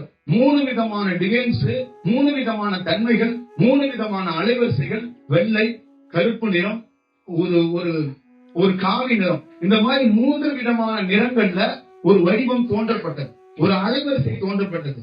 வெள்ளையிலிருந்து ஒரு கிறிஸ்துவ மதம் தோன்றப்பட்டது, ஒரு கருப்பு நிறத்திலிருந்து ஒரு இஸ்லாம் மதம் தோன்றப்பட்டது, ஒரு காவியிலிருந்து இந்து மதம் தோன்றப்பட்டது. ஆனா 3மே நட்சத்திரங்களாக, 3மே பெரும் வடிவமாக ஒரு அலைவரிசையாகத்தானே இந்த பூமியிலே வந்து விழுகிறதை ஒழிய அது ஒரு மதமாகவோ அது ஒரு மிகப்பெரிய வேற வடிவமாக இல்ல. அதற்குள்ள சின்ன சின்ன பிரிவுகளும் சின்ன சின்ன கிளைகளும் பிரிந்து போனதுக்கு காரணம், உணராத மனிதன் அதை பிரித்து கொண்டான், உணராத மனிதன் அதை வேற வடிவத்தில் மாற்றிக் கொண்டான். அப்படித்தான் ஒரு செயல். இங்கு முதல் முறையாக மனிதன் உருவாகும் போது எல்லாம் காடு, எல்லாம் ஒன்றும் இல்லாம கிடக்கு. அவன் கண்ணுக்கு எட்டு தூரத்தை இடத்தை வளர்ச்சிக்கிட்டான், அந்த இடத்துல இருந்து ஒரு வேலை பண்ணிக்கிட்டான். இங்க இடம், எந்த இடமும் எல்லாமே பிரபஞ்சத்தால உருவான இடம் தான். எந்த வடிவத்துக்குள்ளேயும் வேறு மாதிரி ஒரு சூழல்கள் இல்லை என்பதை நம்ம உணர்ந்துக்கணும். அப்ப இங்கு எல்லாமே உணர முடியாமல் அது பக்தியாகவும், அது சமூகமாகவும், அது ஜாதியாகவும், அது மதமாகவும் போனதுக்கு மிக முக்கியமான காரணம் நாம வழிபாட்டு முறைகளிலேயே பல்வேறுபட்ட பிரிவுகளாக பிரிந்து போய்விட்டோம். பல்வேறுபட்ட முறைகள்ல நாமே வழிகாட்டுவது போல் பிரிந்து கொண்டோம். ஒரு குலதெய்வம் என்பது கூட எப்படி வழிபட வேண்டும், எது குலதெய்வம், எதனால் குலதெய்வம் தோன்றியது, அந்த குலதெய்வத்துக்கு நமக்கு என்ன உறவு, என்ன கனெக்ட் அப்படிங்கிறத தெரியல. ஒரு நவராத்திரி திருவிழா கூட அந்த நவராத்திரிக்குள்ளே ஒரு ஞானத்தை முழுமையாக அதுல ஒளிந்து கிடக்கு. அதனாலதான் காசியில அந்த நவராத்திரியை ஏன் அவ்வளவு பெரிய நுட்பமா வச்சாங்க அப்படின்னா, அந்த நவராத்திரிக்குள்ள ஒரு தியானத்துல ஒரு பேர் அலைவரிசை கிடைத்து ஒருத்தன் ஞானவானாகவே மாற முடியும் அப்படிங்கறதுதான் வடிவம். அதை கொழுவாக வைத்து இந்த உலகத்துல இருக்கிற 10,000 பொம்மைகளை வைத்து பத்தி காட்டுவது, சூடம் காட்டுவதற்காக அல்ல. இது மேலும் ஒரு மனிதனை பொம்மைகள் அடுக்க அடுக்க தானும் பொம்மையாகி கடவுளையும் பொம்மையாக்கி பொம்மை விளையாட்டிலே பண்ணி ஒரு மனிதன் ஏமாந்து போறான். இதிலிருந்து ஒரு மனிதன் முழுமையாக உணர்ந்து விடுபட வேண்டும். அதனாலதான் இந்த பொம்மை வைத்திருக்கிறவர்கள் கூட்டத்தை நாம் அறவே வெறுக்கிறோம். அவர்களை விட்டு விலகி நிற்க நாம் நினைக்கிறோம். இந்த பொம்மையோடு இருக்கின்ற ஒரு காலமும் என் போன்ற ஆட்கள் வருகின்ற இனி ஒரு காலகட்டத்தில் இந்த பொம்மையோடு ஒரு வாழ்க்கையை, ஒரு சித்தாந்தத்தை பரப்பவோ அதை வழிகாட்டவோ விடமாட்டோம். ஒரு காலமும் அந்த மாதிரி இந்த மாதிரி ஒரு சூழல்ல நடக்கிறதுக்கான இந்த பிரபஞ்சத்திலிருந்து வாய்ப்புகள் இருக்காது. அது நீங்க தவிர்க்கப்படணும். இறைவன் என்பதை உணரணும். இறைவன் என்பதை உணர வேண்டும் என்றால் ஒரு நல்ல சுவாசத்தால் உணர முடியும். தன்னை உணர்ந்து எந்த வேலையா இருந்தாலும் செய்ய வேண்டும். தன்னை உணராமல் எந்த வேலை செய்தாலும் மிகப்பெரிய பாதிப்பை ஏற்படுத்திவிடும். அந்த பாதிப்பில் நீங்கள் மட்டுமல்ல, உங்களை சார்ந்தவரும் உங்க சமூகத்தை சார்ந்தவரும் ஏமாந்து போய்விடுவார்கள். அது ரொம்ப ரொம்ப முக்கியம். மகாபாரதத்தை யார் படித்தாலும், ராமாயணத்தை யார் படித்தாலும் ஞானம் பெறாமல், தியானத்தில் உயர்ந்த நிலையை இல்லாமல் எவனாலையும் ராமனை பார்க்கவோ ராமனை உணரவோ முடியாது. ஸ்ரீ ராமச்சந்திரமூர்த்தி ஒரு நுட்பமான அலைவரிசை. அந்த அலைவரிசையை உங்களால் உணர்வுன்னா அதுக்கு நிறைய வடிவங்கள் இருக்கு, அது நிறைய தத்துவங்கள் இருக்கு. அதை நீங்க பார்க்கணுங்கிறது தான் நம்மளுடைய வடிவமாக உங்ககிட்ட பல முறை பல வடிவத்துல ஏதோ ஒரு இடத்துல உணர்ந்து உங்களை மேம்படுத்தி கொண்டீங்கன்னா நீங்க ஏமாற மாட்டீங்க. ஒரு ஞானி தோன்றி இருக்கிறது முக்கியம் கிடையாது. அவர் தோன்றுவார், 10 வருஷம் 20 வருஷம் 30 வருஷம் இருப்பாரு, அப்புறமா சமாளியோ இல்ல மறந்து போயிடுவார். ஆனா உங்களுடைய ரோல் அவரை பார்த்து உங்க குடும்பம் சம்பந்தமா சில விஷயங்களை செய்து கொண்டு நீங்கள் அப்படியே கடந்து போய் என்ன செய்றீங்க, சுகபோகமா வாழ்ந்து இறந்து போயிடுறீங்க. நீங்க விடுபட மாட்டீங்க, தன்னை உணர மாட்டீங்க, மனதை நிறுத்தி கொள்ள மாட்டீங்க. அப்ப தன்னை உணர்றதுக்கான ஒரு வாய்ப்பை உருவாக்கி கொள்ள மாட்டீங்க. அப்ப ஒரு ஞானி இருக்கிற இடத்துல பஜனை பாடுறதுக்குன்னு ஒரு கூட்டத்தை சேர்க்கப்படுது. அப்ப அதை கோயிலாக கன்வெர்ட் பண்றாங்க. சாமிக்கும் கோயிலுக்கும் விடுபட்டு வந்தாதான் ஞானமே அடைய முடியும். இப்ப ஞானம்ங்கிறது உருவத்திலிருந்து வெளிப்பட்டு வந்தவனால மட்டும்தான் அது முழுமையா செய்ய முடியும். அப்ப ஒரு ராமேஸ்வரத்துல இருக்கிற ராமனையோ இல்ல பிற இடங்கள்ல நாம் போகும்போது காசியில இருக்கும் போதோ அவையே என்ன உருவத்துல ஆழ்த்தல. நான் குழந்தையிலிருந்து உருவ வழிபாட்டிலிருந்து வந்தவனாச்சு, என்னை தாண்டி குலதெய்வத்தை எவன் கும்பிட்டு இருக்க முடியும்? என்னை தாண்டி எங்க குடும்பத்தை சார்ந்தவனே 120 ஆண்டுகள் என் குடும்பத்தை சார்ந்தவன் அத்தனை பேர் சபரிமலைக்கு மாலைப்பட்டவன். கிட்டத்தட்ட 52 ஆண்டுகள் என் தந்தையார் சபரிமலைக்கு மாலைப்பட்டவர். எங்க குடும்பமே பெரிய ஆன்மீக பெரிய டிவோட்டி, ஆன்மீகத்துக்குள்ளே கரைஞ்சு கிடக்கிறவங்க. அப்படி ஆன்மீகத்துக்குள்ளே இருக்கிறவ உருவத்தையே கெடின்னு கிடக்கிற ஒருத்தருக்குள்ள உருவமே வேண்டாம், அந்த உருவத்தை விட்டு வாங்க. எங்க இருந்து சமயபுரம் மாரியம்மன் கோவிலா இருக்கட்டும், அம்பின் கோவிலா இருக்கட்டும், அதே மாதிரி புன்னநல்லூர் மாரியம்மன் கோவிலா இருக்கட்டும், ஸ்ரீரங்கமா இருக்கட்டும், எங்க ட்ரெடிஷனலா கோவில் இருக்கோ அங்கவே என்னை உருவத்தை உள்ள கோயிலுக்குள்ளே கூட்டிட்டு போய் உருவத்தை வழங்க விடுவதில்லை. உருவத்தை கும்பிடுவதோ கொண்டாடுவதோ ஆராதிப்பதோ பூஜை செய்வதோ மாலை போடுவதோ எனக்கு அனுமதிப்பதில்லை. அந்த கோவிலுக்குள்ளே இருக்கின்ற அலைவரிசையை மட்டுமே நீ பார்க்க வேண்டும். அந்த கோவிலுக்குள்ளிருந்து எந்த பகுதியிலே எந்த இடத்திலே அலைவரிசை கிடைக்கிறதோ அதை மட்டும்தான் நீ உணர வேண்டும். அதை விட்டுட்டு மீனராசி ரேவதி நட்சத்திரம் அந்த மாதிரி சொல்லி உன் பேருக்கோ உன் மனைவி பேருக்கோ குழந்தை பேருக்கோ அர்ச்சனை பண்ணுவதற்கு நீ உள்ளே அனுமதி இல்லை. அப்படி இருக்கிற ஒரு மனிதனை மேம்பட்ட நிலைக்கு மாற்றி ஒரு வடிவத்தை காட்டிட்டு வர்றாங்க. இன்ன வரைக்கும் பழனிமலையில இருக்கிற தண்டாயுதபாணி சிலைய அறநிலைத்துறையில் இருக்கிற எல்லா பொறுப்புல இருக்கிறவங்களும் சரி, அந்த கோயில் நிர்வாகம் பார்க்கிறவங்களுக்கும் சரி, அந்த கோயிலை சார்ந்த சித்தர்கள் மகான்கள் அப்படின்னு வழிபடுறவங்களும் சரி, பக்தர்களும் சரி, அந்த ஒரிஜினலா போகர் எப்படி இருப்பாரு, அந்த தண்டாயுதபாணி சிலைன்னா என்னன்னு ஒருத்தனுக்கு கூட தெரியாதுங்க. இந்த உலகத்துக்கு ஒருத்தன் கூட, எனக்கு தெரிஞ்சு ஒருத்தன் கூட ரிப்போர்ட் சரியான ரிப்போர்ட்டை கொடுக்கவே முடியாது. ஏன்னா இதை கொடுக்கணும்னா இரு சுவாசமும் ஒடுங்கினாவோ இல்ல சுவாசத்தில் பெரிய நிலை அடைந்தாவோ தியானமாகவே கலந்தா மட்டும்தான் அந்த பழனிமலையில் இருக்கிற அந்த வடிவத்தை ஒன்னால் உணர முடியும். அப்ப உணர முடியாமல் நீ ஒரு வடிவத்தையும் ஒரு தத்துவத்தையும் வைத்துக் கொண்டு அதற்கு ஒரு கதை சொல்லிக் கொண்டே போன, அப்ப என்ன ஆகும்? கால விரயமாகும், நேரம் விரயமாகும். அப்ப பிறப்போடைய சூழல்கள்ல நாம் ஏமாந்து போகிறோம். அப்ப ஒரு இடத்துக்கு போறதுக்கான வாய்ப்பு கிடைக்கப்பட்டது, திருவண்ணாமலைக்கு போறதுக்கான வாய்ப்பு கிடைக்கப்பட்டது. திருவண்ணாமலை என்பது தலையுடைய உச்சி. அப்ப ஒரு முக்தி கிடைக்கிற இடம். இப்ப இந்த முக்தி சும்மா சாதாரணமா கிடைக்குமா? ஒரு பாவப்பட்ட ஜென்மத்துக்கு ஒரு கர்ம வினையில இருக்கிற ஒரு ஆணுக்கோ பெண்ணுக்கோ முக்தி கொடுத்துட முடியுமா? அப்ப பாவத்தையும் கர்ம வினையும் போக்குனா மட்டும்தானே முக்தி கொடுக்க முடியும். அப்ப பாவ வினையும் கர்ம வினையும் எப்படி போக்க வேண்டும் என்பதை ஒரு அன்னைக்கு நுட்பமா தெரிஞ்சுதானே ஒரு வேலையை செய்யறாங்க. எடுத்தோம் கவுத்தோன்னு ஒரு வேலையை செய்யறது இல்லையே. 4 தேங்காய் பழத்தை வாங்கிட்டு வாங்க, ஒரு பூவை வாங்கிட்டு வாங்க, அம்பாளுக்கு நான் போட்டு பூஜை பண்ணி அர்ச்சனை பண்ணி உங்களுக்கு தர்றேன் அப்படின்னு சொல்ற வேலை கிடையாது. பாவ வினை கர்ம வினை சாபம்ங்கிறது பல நாள் பல வடிவத்துல ஒரு ஞானி சித்திரவதைப்படுறான், ஊர் ஊரா அலைகிறான், ரோடு ரோடா அலைகிறான், நாய் மாதிரி சுத்துறான், பசியோட உடை இல்லாம எத்தனையோ ஊர்களுக்கு போறான். ஏன் போறான்? அவனுடைய கர்ம வினை, அவனுடைய பாவம். மனிதனாக இருக்கும் போது ஒருத்தனால் கர்ம வினையோ பாவத்தையோ கழிக்க முடியல. எவன் ஒருவன் தன்னை உணரணும்னு நினைக்கிறானோ அப்ப சத்தியமாக தெரியும் நாம எவ்வளவு பெரிய பாவம் பண்ணியிருக்கோம். அப்பதான் தெரியும் அவனுக்கு. என்னைக்கு தியானம்னு கையில சொல்றானோ அப்பதான் அவனுக்கு சூடு கிடைக்கும். அது வரைக்கும் அவன் தப்பிச்சுடுவான். தியானம், இறைவனை தேடுகிறேன், இறைவனை உணர்றேன்னு நினைக்காத வரைக்கும் தப்பிச்சுட்டான். அப்ப நினைக்கும் போது அந்த பிரபஞ்சம் என்ன பண்ணுதுன்னா முழுமையான கர்ம வினையும் முழுமையான சாப விமோசனத்தை பெற்றால் மட்டும்தான் ஞானம் கிடைக்கும். அப்ப ஒரு குரு சூட்சமத்தில் என்ன செய்கிறார்? என் போன்ற பாவப்பட்ட ஜென்மம், பாவத்தோடைய உச்சத்தில் நான் இருக்கக்கூடிய ஒரு ஆள், நான் என் போன்ற ஆள கடல்ல, திருச்செந்தூர் மாதிரி ஒரு கடல்ல, கன்னியாகுமரி மாதிரி ஒரு கடல்ல, ராமேஸ்வரம் மாதிரி ஒரு கடல்ல ஞானஸ்தானமாக என்னை முழுக வைக்கிறார்.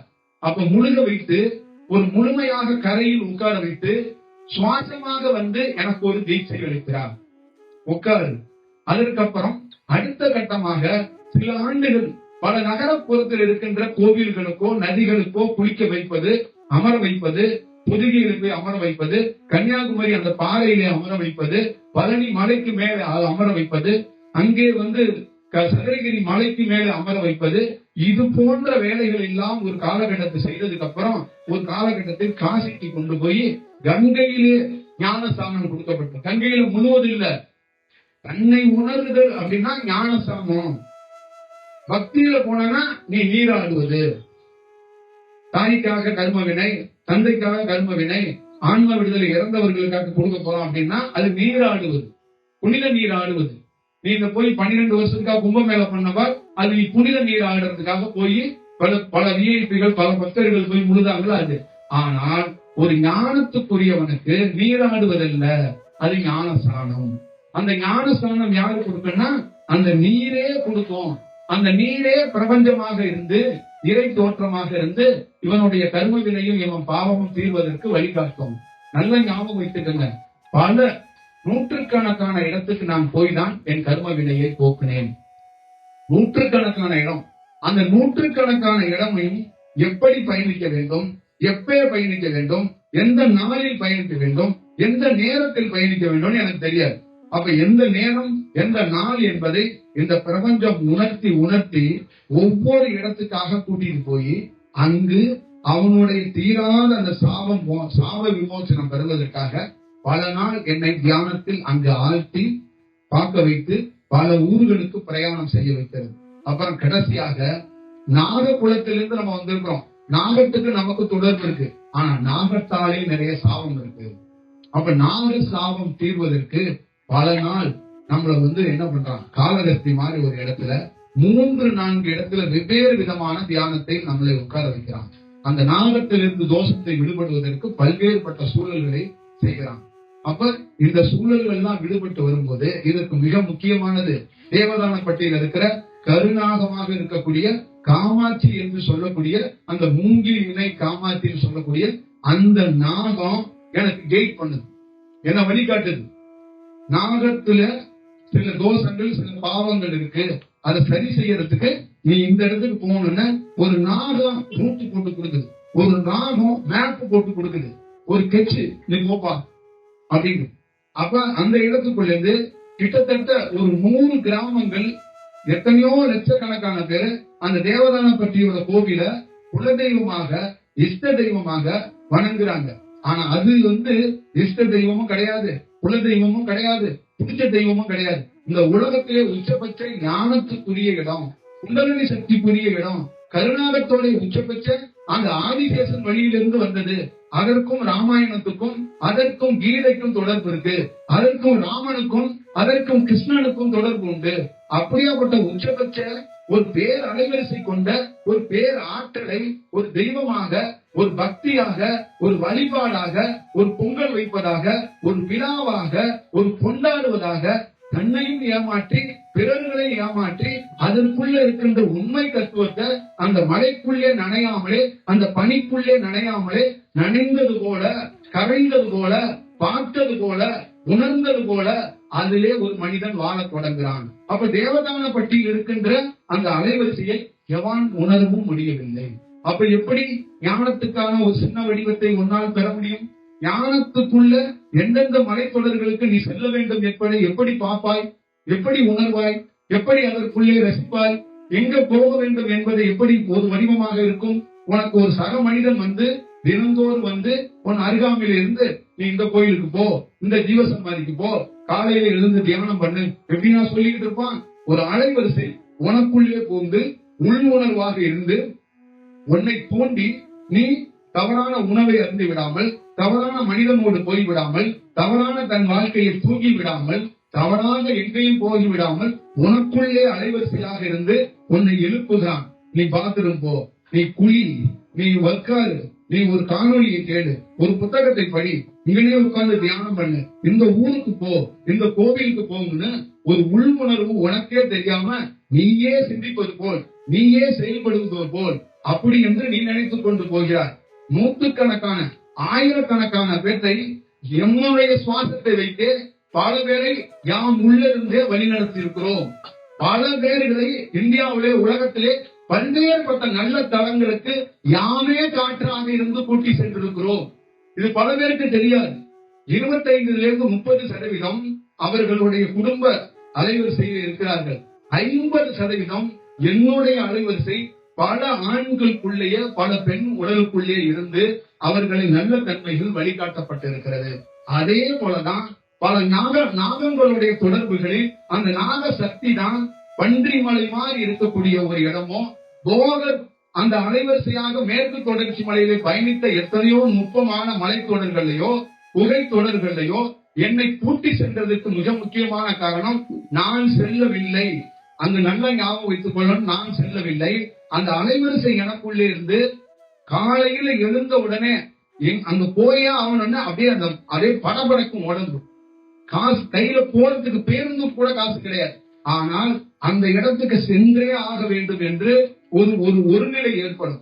அந்த ஒருநிலை ஏற்பட்ட உடனே நம்ம அறையில இருந்து குளித்து முடிச்சு வெளியில வந்தோடனே கரெக்டாக அந்த இடத்துக்கு போறதுக்கு யாரோ ஒருத்தர் போன் பண்ணி நீங்க எங்க இருக்கீங்க அப்படின்னா, நான் இந்த இடத்துல இருக்கேன், நான் அங்க வர்றேன் அப்படின்னு வண்டி எடுத்துட்டு நேரா ஒரு டீ சாப்பிட்டு ஒரு 300 ரூபாயா 200 ரூபாயா நம்ம பாக்கெட்ல வச்சு, இல்ல உங்களுக்கு சாப்பாட்டுக்காக ஏதோ உங்களுக்கு கையில கொடுக்கணும்னு எனக்கு தோணிக்கிட்டே இருக்கு, என்னன்னு தெரியல, நைட்ல இருந்து தூங்க முடியல, உங்களுக்கு ஏதாவது ஹெல்ப் பண்ணணும்னு எனக்கு வந்துகிட்டே இருக்கு, நீங்க எதுவும் நினைச்சுக்காதீங்க சாமின்னு ஒருத்தர் வச்சுட்டு போறாரு.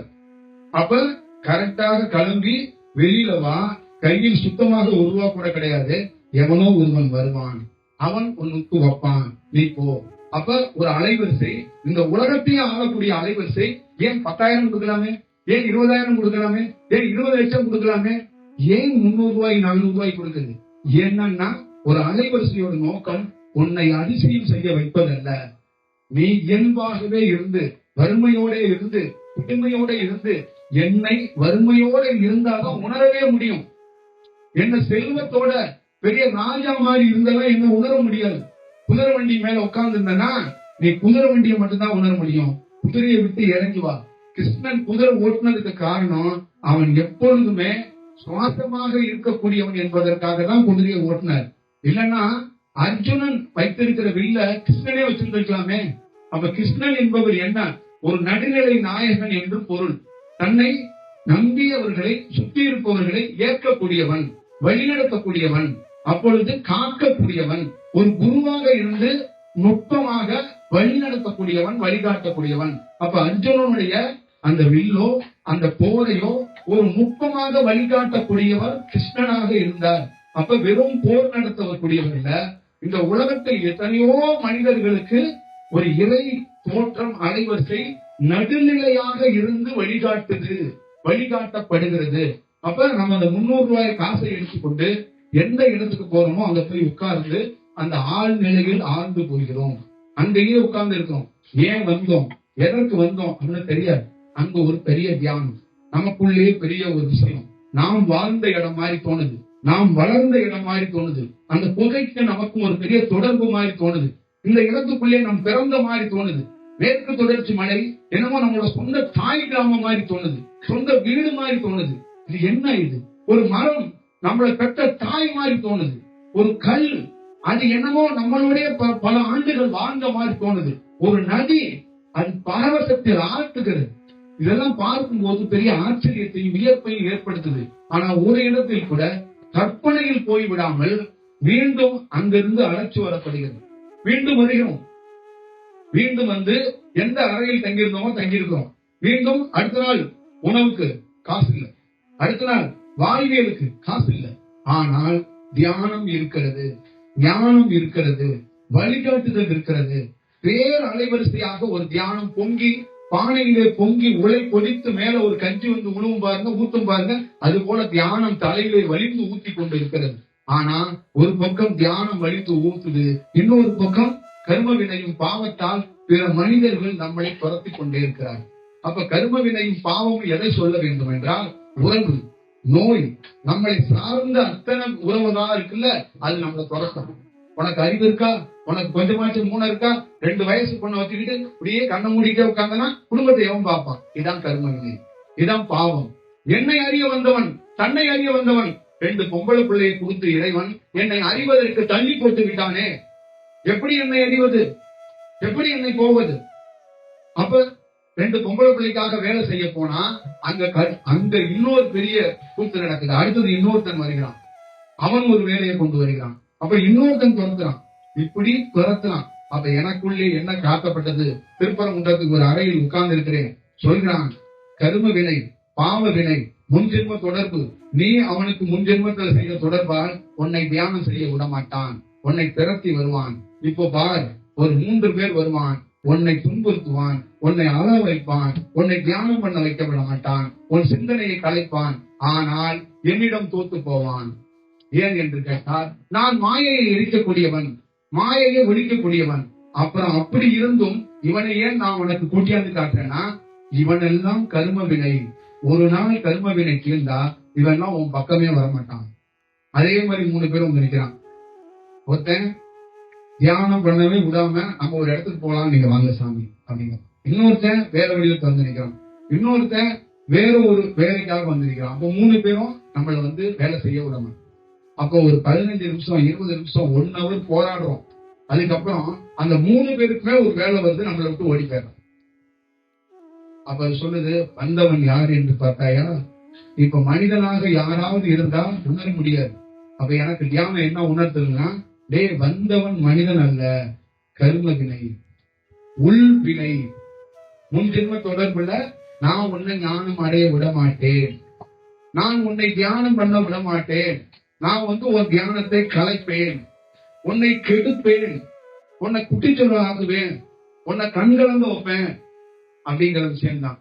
அப்ப இவனை இருந்தும் யாம் தடுத்து ஆட்கொண்டு யாம் உள்ள இருந்து அந்த 3 பயிர்களுக்கு என்ன பண்ணிட்டேன், அவங்களுக்கு சொந்தக்காரங்கள் மனதுக்குள்ள போய் அவங்களை போன் அடிக்க வச்சு அவங்க 3 பேரையும் துரத்தி விட்டுட்டாங்க. இப்ப நீ உட்கார்ந்து தியானம் பண்ணு. இப்ப எதற்கு உனக்கு காட்டுதுன்னா, இவங்க கர்ம வினை. ஒரு நாள் இவங்க மொத்தமா அகப்பட்டு போயிட்டாங்கன்னா, வெளியில போயிட்டாங்கன்னா, உனக்கு தியானமும் ஞானமும் கைகூடிச்சுன்னு அர்த்தம். இப்ப இவங்க சண்டால பசங்க துரத்துற வரைக்கும் உன் தியானத்தை நீ துரத்துவ, கர்ம வினை உன்னை துரத்தும். இப்ப இங்க இருக்கிற எல்லா பேருக்கும் அதுதான். கிரிக்கெட் பால்ல ஒருத்தன் போடுவான், ஒருத்தன் அடிப்பான், அதை ஒருத்தன் துரத்துவான். ஒரே கேரக்டர் தான். இது எல்லாமே நீங்க ஞாபகம் வச்சுக்கோங்க. நீங்க தியானம் பண்ணுவீங்க, உங்களை கெடுக்கிறதுக்கு ஒருத்தன் ஒளியாருவான் பால் போட, இன்னொருத்தன் அடிப்பான். புரியுதுங்களா? இதே வேலைதான். ஒருத்தன் போடுவான், ஒருத்தன் அடிப்பான், அதை நம்ம துரத்துவோம். ஆனா உள் உணர்வுல தியானம் இருக்கும். இப்ப என்னடா இது, உள் உணர்வுல தியானத்தை பாக்குறதா, பந்தை பொறுக்கிறதா, இல்ல அவன் எப்படி அடிக்கிறான்னு அதை பாக்குறதா, இல்ல எப்படி அவன் போடுறான்னு பாக்குறதா, இதே கதை தான். அப்ப இதுல எப்படி முன்னேறுவீங்க? உங்களால முன்னேற முடியாம போன போட்டுருவீங்க. ஒரு நாளா தியானம் வருது, படுத்துருக்கு, அது சரியா இருக்க மாட்டேங்குது. அதுக்கு நான் என்ன பண்றது? காலைல 4 மணிக்கே எழுந்துறேன்.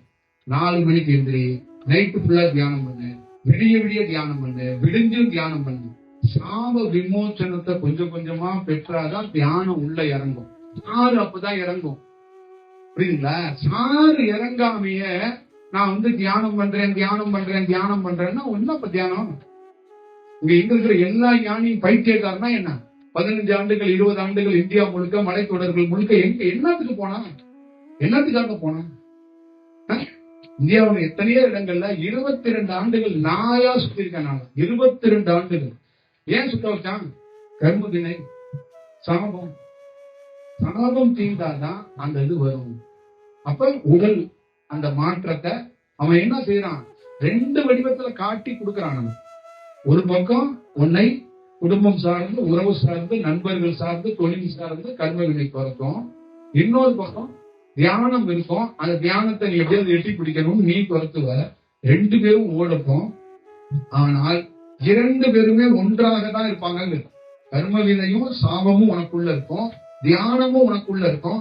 ஒரு நாள் இத 2ஐயும் வச்சு பேலன்ஸ் பண்ணி ஒரு நாள் கர்ம வினையையும் சாபத்தையும் அழித்து நீ ஞானம் பெறுவ. நீ உயர்ந்த ஞானத்தை பெறு. அப்பொழுது ஒரு இறையாகவே நீ மாறி போவாய்.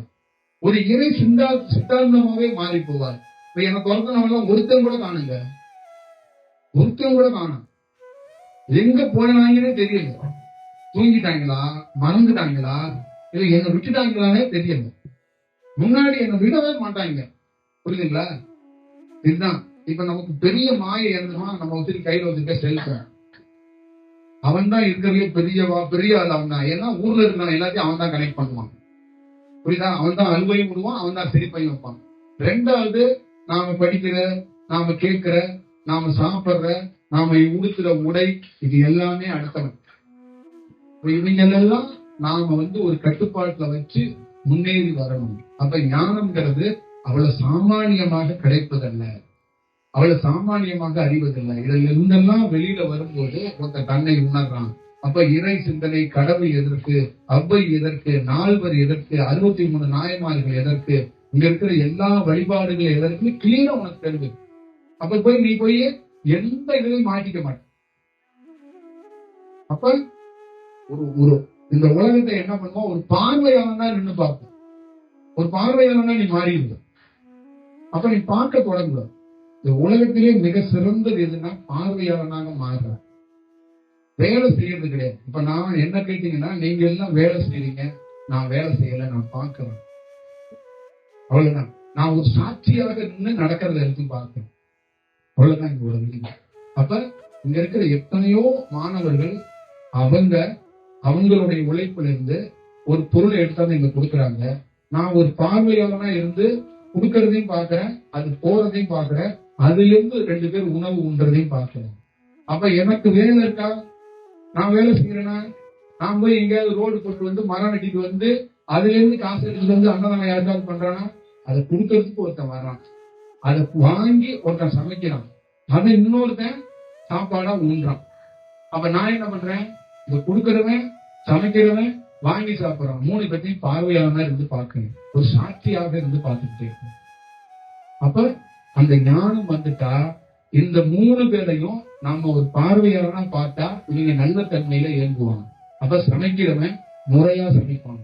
அப்ப கொடுக்கிறவன் ஆசையோட கொடுக்காம உணர்வு பூர்வமா கொடுப்பாங்க. அப்ப வாங்கி சாப்பிடுறவன் கடையில ஃப்ரைட் ரைஸ் சாப்பிடுற மாதிரி இல்லாம இதை ஒரு பக்தியா ஞானமா வாங்கி சாப்பிடுவோம். அப்ப இந்த பார்வைக்கு எவ்வளவு பெரிய அர்த்தம் உண்டு. அப்ப ஞானத்துக்குள்ள ஒரு பார்த்தா போதும் அந்த அந்த உணர்வுகள் அங்க இருக்கிற வடிவம் எல்லாமே மாறி போயிடும். அதுதான் ரொம்ப முக்கியம். அப்ப ஞானத்துக்குள்ள இருக்கிற பெரிய வடிவம் எது அப்படின்னா ஒரு ஞானியோடைய பார்வை பட்டணும், பட்டுட்டா போதும். அப்ப ஞானமே இதுதான். அப்ப ஒரு சாட்சியை அவர் வந்து பார்த்துக்கிட்டே இருக்கிறாரு. இப்ப இந்த பிரபஞ்சம் என்பது உறக்கம் இல்லாமல், உணவு இல்லாமல், மனம் இல்லாமல் இந்த உலகத்தை பார்த்து கொண்டே இருக்கிறது. அதனாலதான் இந்த உலகம் இயங்குது, இந்த உலகம் வாழுது. ஒவ்வொரு ஜீவனும் பல ஜீவன் இறக்கப்படுது, பல ஜீவன் பிறக்கப்படுது. அப்ப இறப்புக்கும் ஒருத்தன் பார்க்கிறான், பிறப்புக்கும் ஒருத்தன் பார்க்கிறான், முக்திக்கும் ஒருத்தன் பார்க்கிறான், சக்திக்கும் ஒருத்தன் பார்க்கிறான். அவனுடைய பார்வையிலே இது எல்லாமே சாத்தியமாகும், இது எல்லா வடிவமே கிடைக்கும். அப்போ ஒரு மனிதனுடைய வாழ்க்கையில் மேன்மை அடைவதற்கு ஒருவன் பார்வைக்குள் வந்து விடணும். அப்ப இந்த உலகத்தில் இருக்க பிறக்கப்பட்ட எல்லா மனிதனும் பிரபஞ்சம் பார்க்குது, அந்த பிரபஞ்ச பார்வைக்குள் அவன் இல்லை. அவன் என்னன்னா அந்த மாயையில் கடவுளை நான் பார்க்கிறேன் என்று அவன் நினைக்கிறான். நான் தான் கடவுளை பார்க்கிறேன். இங்க இருக்கிற நீங்க எல்லாம் நினைக்கிறீங்க குருவை நீங்க பாக்குறீங்கன்னு நினைக்கிறீங்க. உங்களால குருவை பார்க்கவே முடியாது. இந்த உலகத்துல ஞானம் அடையாத எவனாலையும் குருவையோ கடவுளையோ ஞானியையோ பார்க்க முடியாது. பார்க்கிற மாதிரி ஒரு கற்பனையில கண்ணை திறந்து வச்சு இப்படி பார்த்துக்கிட்டே உட்காந்துருக்கீங்க. அவன் சொன்னா உணர்ந்தாதான் என்னையே பார்க்க முடியும். என்னத்தை பாக்குற, என்னுடைய உருவத்தை பார்த்து உன்னால என்ன கண்டுபிடிக்க முடியும், என்ன தெரிஞ்சுக்குவ? ஒண்ணும் கிடையாது. அப்ப நான் பார்ப்பது வேற, நீ பார்ப்பது வேற. அப்ப நான் பார்க்கறது என்னன்னா உன்னை என் போன்ற மாத்துறதுக்காக தான் நான் பார்க்கிறேன். அப்ப நீ வந்து உன் போன்ற இருந்துகிட்டு என்னையும் ஒன்ன மாதிரி மாத்துறேன்னா பார்க்கலாம். நீங்க வாங்க சாமி 2 ஐஸ்கிரீம் வாங்கி தின்ட்டே போவோம், சோளப்பொரி 2 வாங்கி தின்ட்டே போவோம் வாங்க. இப்படியே வந்தீங்கன்னா எங்க வீட்டுக்கு பக்கத்துல ஒரு இடம் இருக்கு, அந்த இடத்துல மரத்தடியில உட்காந்தீங்க, அந்த ஏரியாவிலே 3-4 இடம் வாங்கி போட்டுருக்கோம், விற்காம கிடக்கு, அதெல்லாம் விட்டு போயிடும், நீங்க கொஞ்சம் வாங்கலன்ட்டு அப்படிங்கிறது. பல நாள் கல்யாணம் மண்டபம் கட்டி ஓடவே இல்லை, நீங்க வந்து உட்காந்தீங்கன்னா கல்யாண மண்டபம் வச்சுட்டு போகணும். அப்படி இப்படிதான் ஒரு விஷயமா இருக்கு. அப்ப நம்மளுடைய பார்வையும் உங்களுடைய பார்வையும் அப்படி இருக்கும். அப்ப நீங்க ஒரு குருவை பார்த்துட்டதாக ஒரு கடவுளை உணர்ந்துதான் நினைக்கும் போது உன் பார்வையால் இறைவனையோ ஞானியோ பார்த்துட முடியாது. ஏன்னா உன் பார்வைக்கு இன்னும் ஷார்ப்னஸ் பத்தல, கத்தி இன்னும் சாணம் பிடிக்கணும். அந்த சாணம் பிடிச்சாதான் அந்த ஒரிஜினல் இங்க இருக்கிறதுல இந்த தோல் உள்முகமா இருப்பாரு. உள்முகத்துல ஒரு தோல் உரியன் இந்த கண்ணுல, இந்த கண்ணுல இருந்து உள்முகமா ஒரு தோல் உறிஞ்சிச்சுன்னா உள்ள இருக்கிறவன் என்ன பண்ணுவானா இன்னும் ஷார்ப்பா அதை பார்க்க தொடங்கும். அப்ப இது என்ன ஆகும், இந்த கண்கள் நீ பிறக்கும் போது தாய் தந்தையோட ஒரு இணைப்புல இருந்து பிறந்த பாரு, அந்த கண்கள் மாதிரி அந்த பார்வை மாதிரி இருக்காது. இந்த கண்களே ஒரு அலைவரிசையாக மாறி போயிடும். அப்ப உன்னுடைய வடிவங்கள் முற்றிலுமாக வேற ஒரு வடிவமாக மாறி போயிடும். அப்ப தலைப்பகுதிய இந்த மூளைய நம்மளுடைய உடல்ல இருக்கிற ஒவ்வொரு ஹார்மோன்களையும் ஒவ்வொரு தனி மனிதனும் எதற்கு பயன்படுத்துறான்னா உறங்குவதற்கு, வாழ்வதற்கு, நம்ம வந்து உணவு எடுத்துக்கொள்வதற்கு, நம்மளுடைய ஒரு சின்ன சின்ன வேலையை செய்வதற்கு எடுத்துக்கிறான். ஆனா ஒரு ஞானி இந்த உலகத்தையே இயக்குவதற்கு எடுத்துக்கிறான். அப்ப அண்ட சராசரம் எப்படி இயங்குகிறதோ, பூமி எப்படி இயங்குகிறதோ, அதே மாதிரி ஒரு ஞானி தன்னுடைய கிட்னி லிவர்னா இந்த உலகம் நன்மைக்காக இயக்குறாங்க. லெமன் சாதத்தை தின்னுட்டு செரிக்கிறதுக்காக ஒரு உறுப்பை வச்சுட்டு இயக்கிறது இல்லை. இப்ப நீங்க எல்லாருமே நீங்க காலையில தின்ன சாப்பாட்டுக்கு தான் உங்க உறுப்பெல்லாம் இயங்கிட்டு கிடக்கு. அடுத்தது மத்தியானத்துக்கு அது ரெடி ஆகணும், அதுக்கு இயக்குது.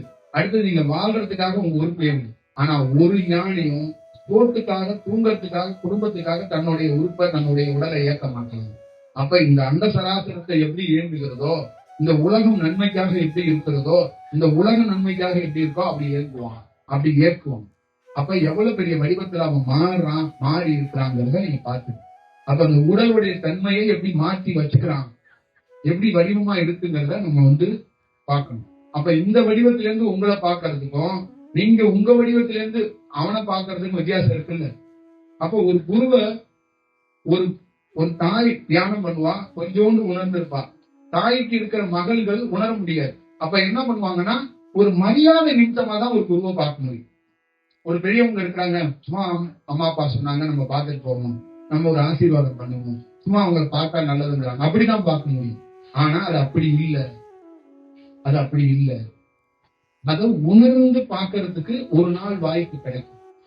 அதுதான் அதுக்குள்ள இருக்கிற ரொம்ப மிக முக்கியமானது. அப்ப இன்னைக்கு பல பேரால உணர முடியல, பல பேரால கனெக்ட் ஆக முடியாது. புரியுதுங்களா? இங்க இருக்கிற உலகம் முழுக்க இருக்கிற எல்லா மனிதனும் வெறும் நம்பிக்கையில கனெக்ட் ஆக ட்ரை பண்றாங்க. முருகன் கடவுள் நம்மளை ஏமாத்திட மாட்டான், நம்பி வேண்டிக்கிட்டே இருக்கணும்னு வேண்டுதலை போறான், சஷ்டிக்கு விரதம் இருக்கிறான். ஆனா கனெக்ட் ஆனா வேண்ட மாட்டாங்க, கனெக்ட் ஆனா விரதம் இருக்க மாட்டாங்க. அங்க வேற ஒரு வடிவம் வந்துடும். அப்ப அங்க கனெக்ஷன் ஆகணும், அதான் ரொம்ப முக்கியம். அப்ப தியானத்துக்குள்ள இருந்து என்ன கிடைக்குது அப்படின்னா, ஒரு மனிதன் வேண்டிக்கிட்டே இருக்காங்க. ஒரு குரு என்ன பண்ணிடுறா, மௌனத்துல ஆழ்த்திக்கிட்டாரு. வெளியில இருந்தா நீ ஏமாந்து போயிடும். என்ன பண்றாங்க, உன்னையே மறக்க வச்சு ஒரு 15 நிமிஷம் தியானத்துல நீ எங்க இருக்கிறேன்னு தெரியாம போயிடும். அப்ப உனக்கு என்ன ஆகுது, அங்க வேண்டுதல் இந்த மாதிரி செயல்ல இருந்து விடுபடும் போது அங்க நீ வேற வடிவத்துக்குள்ள மாறுற. அப்ப உனக்கும் அந்த குருவுக்கும் ஒரு கனெக்ஷன் கிடைக்க வாய்ப்பு உருவாக்கப்படுது. அப்ப இதுதான் அதோடைய வடிவமாக நம்ம வச்சுக்கணும். அப்ப நிறைய பேரால ஒரு ஒரு வடிவத்தை ஒரு இடத்த உணர முடியாம இருக்கிறது காரணம், அவங்க ஒரு கனெக்ஷனுக்குள்ள வராம ஒரு நம்பிக்கை அடிப்படையிலேயே வந்து உட்கார்ந்து பார்த்து ஒழுங்கி போறாங்க. அப்ப அவங்க என்ன பண்றாங்கன்னா, குரு தனியா இருக்கிறாரு, அவங்க தனியா இருக்காங்க. 2 பேருக்குள்ள எந்த தொடர்பும் இல்லை, எந்த அந்த ஒரு கனெக்ஷனே இல்லை, இடைவெளியே இருக்கு. அப்ப அவங்க என்ன சொல்றாங்கன்னா, அந்த குருவை பார்த்து என் வாழ்க்கையில சேர்ந்து இல்லைங்கிறாங்க. அப்ப ஒரு கனெக்ஷனே இல்லாத ஒரு இடத்த எப்படி சேஞ்ச் பண்ண முடியும், எப்படி ஒரு சேஞ்ச உருவாக்க முடியும், எப்படி ஒரு வடிவத்தை செய்ய முடியும்? இப்ப நம்ம ஒரு வீட்டுல தனிமையா ஒரே பெண்ணா இருக்கிறோம், கொஞ்சம் பயத்தோட இருக்கும். ஒரு 2-3 பேரோட இருந்தா என்னவா இருக்கும், துணிச்சலோட இருப்போம்ல, இருக்கமா இருக்க மாட்டோமா? அப்ப உங்களுக்குள்ள நீங்க மட்டும் இருந்தா பயத்தோட இருப்பீங்க. ஒரு குருவோட அலைவரிசை இருந்தா திமிரோட இருப்பீங்க. ஒரு தன்னை அறியாம தைரியம் வந்துடும், ஒரு அசாத்தியமான தைரியம் வந்துடும். அப்புறம் நீ பெண்ணு ஆணுங்கிறதான் தாண்டி ஒரு நல்ல வடிவம் உனக்குள்ள பிறந்துடும். அப்ப ஒரு குருவோட கனெக்ஷன் என்பது என்னன்னா, ஒட்டுமொத்தமான உன் வாழ்க்கையே மாறி போறதுக்கு வாய்ப்பு உருவாகும். அப்ப ஒரு அசாத்தியமான ஒரு தைரியமும் ஒரு அசாத்தியமான நம்பிக்கையும் ஒரு ஞானத்துக்குரிய ஒரு புனிதமான பயணமும் ஒரு தியானமும் உனக்கு எல்லா நேரத்திலையும் கிடைக்கும், எல்லா வடிவத்திலையும் கிடைக்கும். கால வரை இல்லாம தியானம் எல்லா நேரத்திலையும் நீ பண்ண முடியும்னா ஒரு குருவோட கனெக்ஷன்ல தான் இது ஏற்படும். இதுதான் அதோட விஷயம். அப்போ ஒரு குருங்கிறது, உன் தாய் விலகிடுவான், உன் தந்தை விலகிடுவான், உன்னுடைய இருக்கிற உறவுகள் எல்லாம் விலகிடும். ஆனா ஒரு குருவோட அலைவரிசை அவ்வளவு சாமானியமா விலகும். அதனாலதான் நீ ஊர்ல எத்தனையோ பேர் உன்னை கைவிட்ட போது கூட உன் தியானம் உன்னை கைவிடாம ஒரு 10 நிமிஷமாக்கு உன் தியானம் உன்னை கை கொடுக்கறதுக்கு காரணம் அந்த அலைவரிசை தான். அப்ப எல்லாரும் வந்து போனா, ஆனா உன் குரு மட்டும் வந்து போகல, உனக்குள்ளே இருக்கணும். இதுதான் அலைவரிசை. இப்ப நமக்கு இருக்கிற இந்த எல்லா பேருக்குள்ளேயும் ஒரு நம்பிக்கை அப்படிங்கறத தாண்டி அந்த அலைவரிசை தான் நம்மள அடுத்த நாள் நல்லது நடக்கும்னு நம்மளை இயங்க வைக்குது. பரவாயில்ல, நம்ம மிஸ் ஆயிட மாட்டோம், இந்த உடல் இப்படியே இருந்தாலும் செத்துற மாட்டோம், நம்ம வாழ்ந்துருவோம், நம்ம குடும்பம் வாழ்ந்துரும் அப்படிங்கிறதுக்கு காரணம் நமக்குள்ள இருக்கிற சின்ன அலைவரிசையும் அந்த தியானமும் தான் ஒரு அசாத்தியமான ஒரு தைரியத்தை உருவாக்கி நம்மளை நடமாட வைக்குது, நம்மளை வாழ வைக்குது, நம்மளை போக வைக்குது. இவ்வளவுதான் விஷயம். அப்ப ஒரு குரு தாய் தந்தை மாதிரி அட்வைஸ் பண்ணி நீ நாளைக்கு அது நடக்கும் அடுத்த நாள் நடக்கும்னு சொல்லாம அவர் ஒரு சின்ன அலைவரிசையை கொடுத்து அதை வச்சே உன்னை ஏற்கிறார். உனக்குள்ளேயே ஒரு நம்பிக்கை, நீயாகவே நம்பிக்கைப்பட்டு நீயாவே நம்பி இந்த வாழ்க்கையை நடத்திக்கிற மாதிரி ஒரு சூழலை அவர் உருவாக்கி கொடுக்கிறார். அப்ப இதை நீங்க அவசியமா எப்படி இருக்கு என்ன இதுங்கிறத இருக்கிற ஒவ்வொருத்தருக்குள்ளேயும் பார்க்கணும். அப்ப ஒவ்வொரு நாளும் உங்களுக்குள்ள ஒண்ணு நடக்குது இல்லை, அதை ஆழ்ந்து அது நடக்கிறத அதை கவனிச்சு உள்வாங்கி நீங்க போகும்போது ஒரு நாள் உங்களுக்கு இந்த சுற்றி இருக்கிற சூழல்ல இருந்து கொஞ்சம் கொஞ்சமா விடுபட்டு ஒரு நல்ல சூழலுக்கு நல்ல தன்மைக்கு நீங்க வருவீங்க, வளருவீங்க. அப்ப உங்களுக்குள்ள என்னன்னா 100% நிறைய அற்புதங்களை உங்களுடைய வாழ்க்கை, உங்களுடைய பயோ, உங்களுடைய சொந்த வாழ்க்கை இருக்கு பார்த்தீங்களா, அது யாருக்குமே தெரியாது. உங்களுடைய வாழ்க்கைய உங்களுடைய தியானமே காட்டிக்கும். நீங்க கடவுளை பார்க்க போறேங்கிறீங்க, சத்தியமா கடவுளை பார்க்க மாட்டீங்க. நீங்க யாருன்னே தெரிஞ்சுக்குவீங்க. அதுதான் கடவுள். தன்னை யார் என்று எவன் தெரிந்து கொள்கிறானோ அவனே கடவுளாக மாறுகிறான். தன்னை யார் என்று தெரியாதவன் கடவுளுக்கு சாமி கும்பிடுறவனாவே மாறிட்டு இருக்கிறான். தன்னை தெரிந்தால்தான் கடவுள்னா என்னன்னே தெரியும். இப்ப தன்னுடைய வாழ்வியல, தன்னுடைய வாழ்க்கைய, தன்னுடைய எத்தனாவது பிறப்பு, எத்தனாவது விஷயம், பெருமாள் 9 பிறப்பெடுத்தாரு, 7 பிறப்பெடுத்தாரு, 8 பிறப்பெடுத்தாரு, 10வது அவதாரம் எடுக்க போறாரு, இதெல்லாம் நமக்கு வேண்டாம். நாம நாயா பிறந்தோமா, பூனையா பிறந்தோமா, எலியா பிறந்தோமா, எத்தனை வாட்டி மனுஷனா பிறந்தோங்கிறத நமக்கு உள்வுணர்வுல ஒரு நாள் நமக்கு காட்டப்படும்.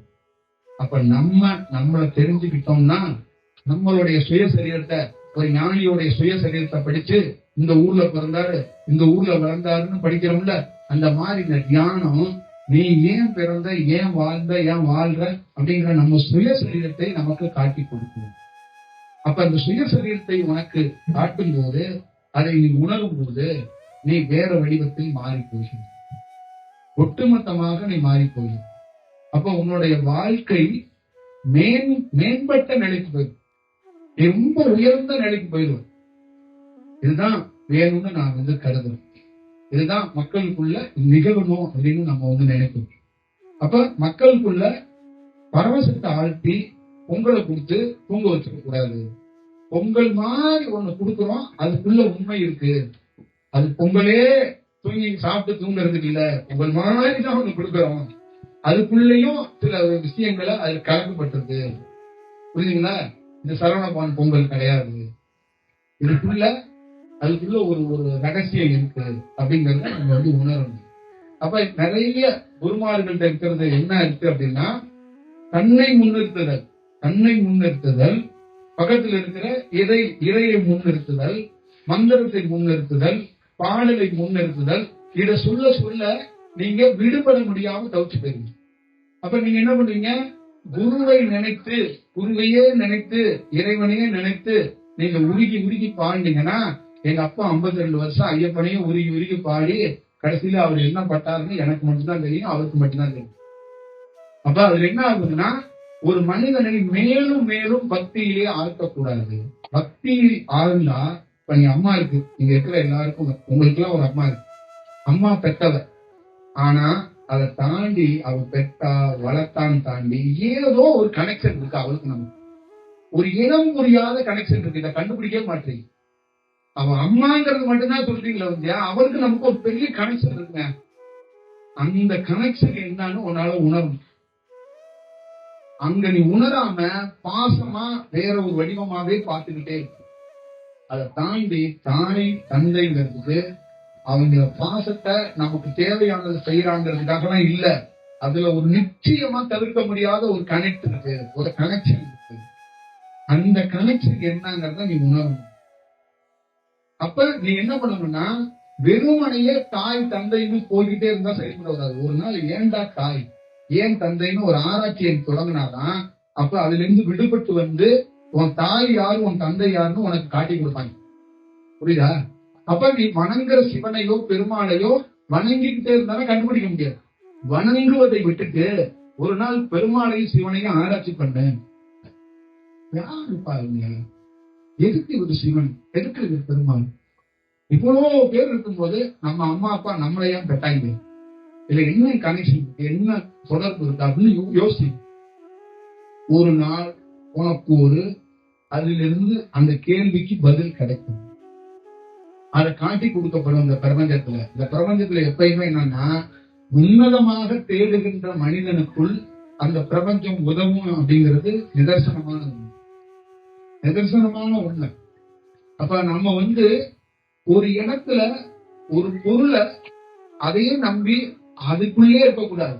அந்த பொருள் இருந்து விடுபட்டு ஒரு விசாரணை பண்ணணும். இப்ப நான் உங்களை எல்லாத்தையும் என்ன சொல்றேன்னா, ஒரு பொருள்ல விடுபட்டு சுதந்திரமா அங்க உட்கார்ந்து சுதந்திரம், இது சுதந்திர காற்ற சுவாசிக்கிறீங்க.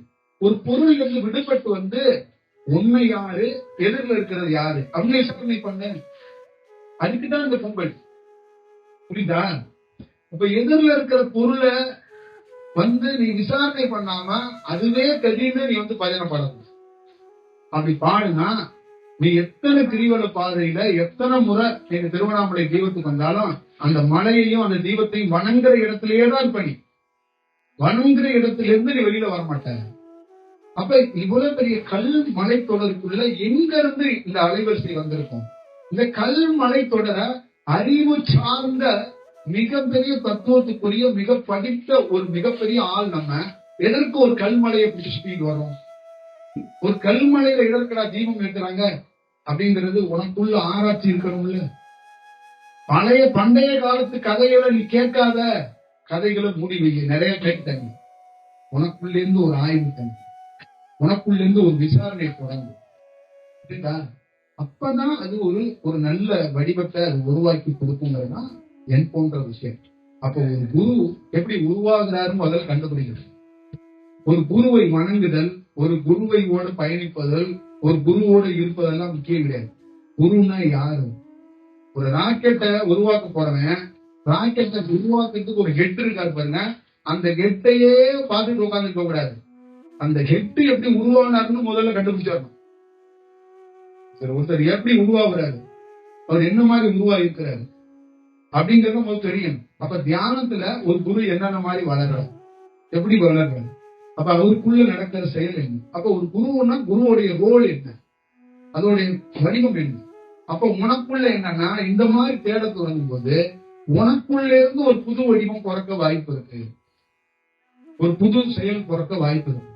அப்ப நீங்க இந்த மாதிரி தேடுதல் இல்லாம என் வீட்டுல பிரச்சனை, எனக்கு பிரச்சனை, என் உடம்புக்கு பிரச்சனை, என் பிள்ளைக்கு பிரச்சனை, எல்லாம் எப்ப அவனுக்கு தான் பிரச்சனை இல்ல, குருவுக்கே பிரச்சனை தான். இப்ப இந்த பிரச்சனையாவே அவர் காலடியிலேயே போட்டுட்டு உட்கார்ந்தா நீ உன்னை உணர முடியாம போயிடும். பிரச்சனை சால்வ் ஆயிரும்.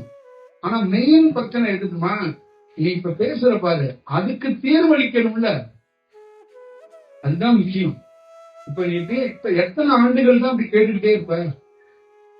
இப்படியே கேட்கிற இடத்துலயே நீ கேட்டுக்கிட்டே இருந்தனா எப்பதான் இதுக்கு தீர்வு, இதுக்கு எப்பதான் சொல்யூஷன் கொடுக்கறது அப்படின்னு ஒண்ணு இருக்கு.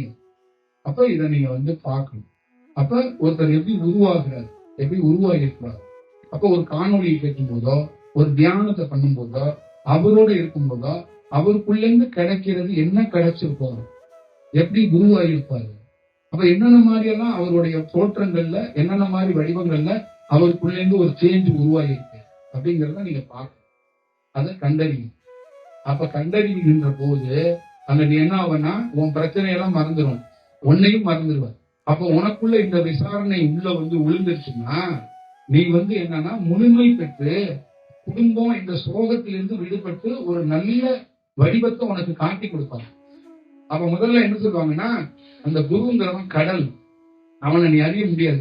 ஒன்ன நீ யாருன்னு அறியறதுக்கு ஒரு வாய்ப்பை கொடுக்குறேன், நீ உன்னை உணர, அதுக்கப்புறம் அவனை உணர்ந்து அப்படிங்கிற வாய்ப்பு தரணும்.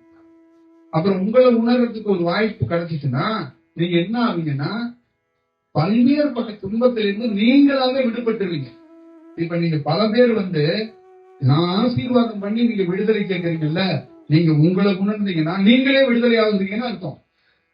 புரியுதுங்களா? இந்த உலகத்திலே தனக்கு தானே தீர்ப்பு எழுதி கொள்ளணும், இதுதான் மிக முக்கியம். இன்னொருத்தரை விடுதலை பண்றது தீர்ப்பு எழுதுறது முக்கியம் கிடையாது. உங்களுக்கு நீங்க தீர்ப்பு எழுதி நீங்க விடுதலை ஆகணும். சரிங்களா? இதுக்கு வாய்ப்பு இருக்கா?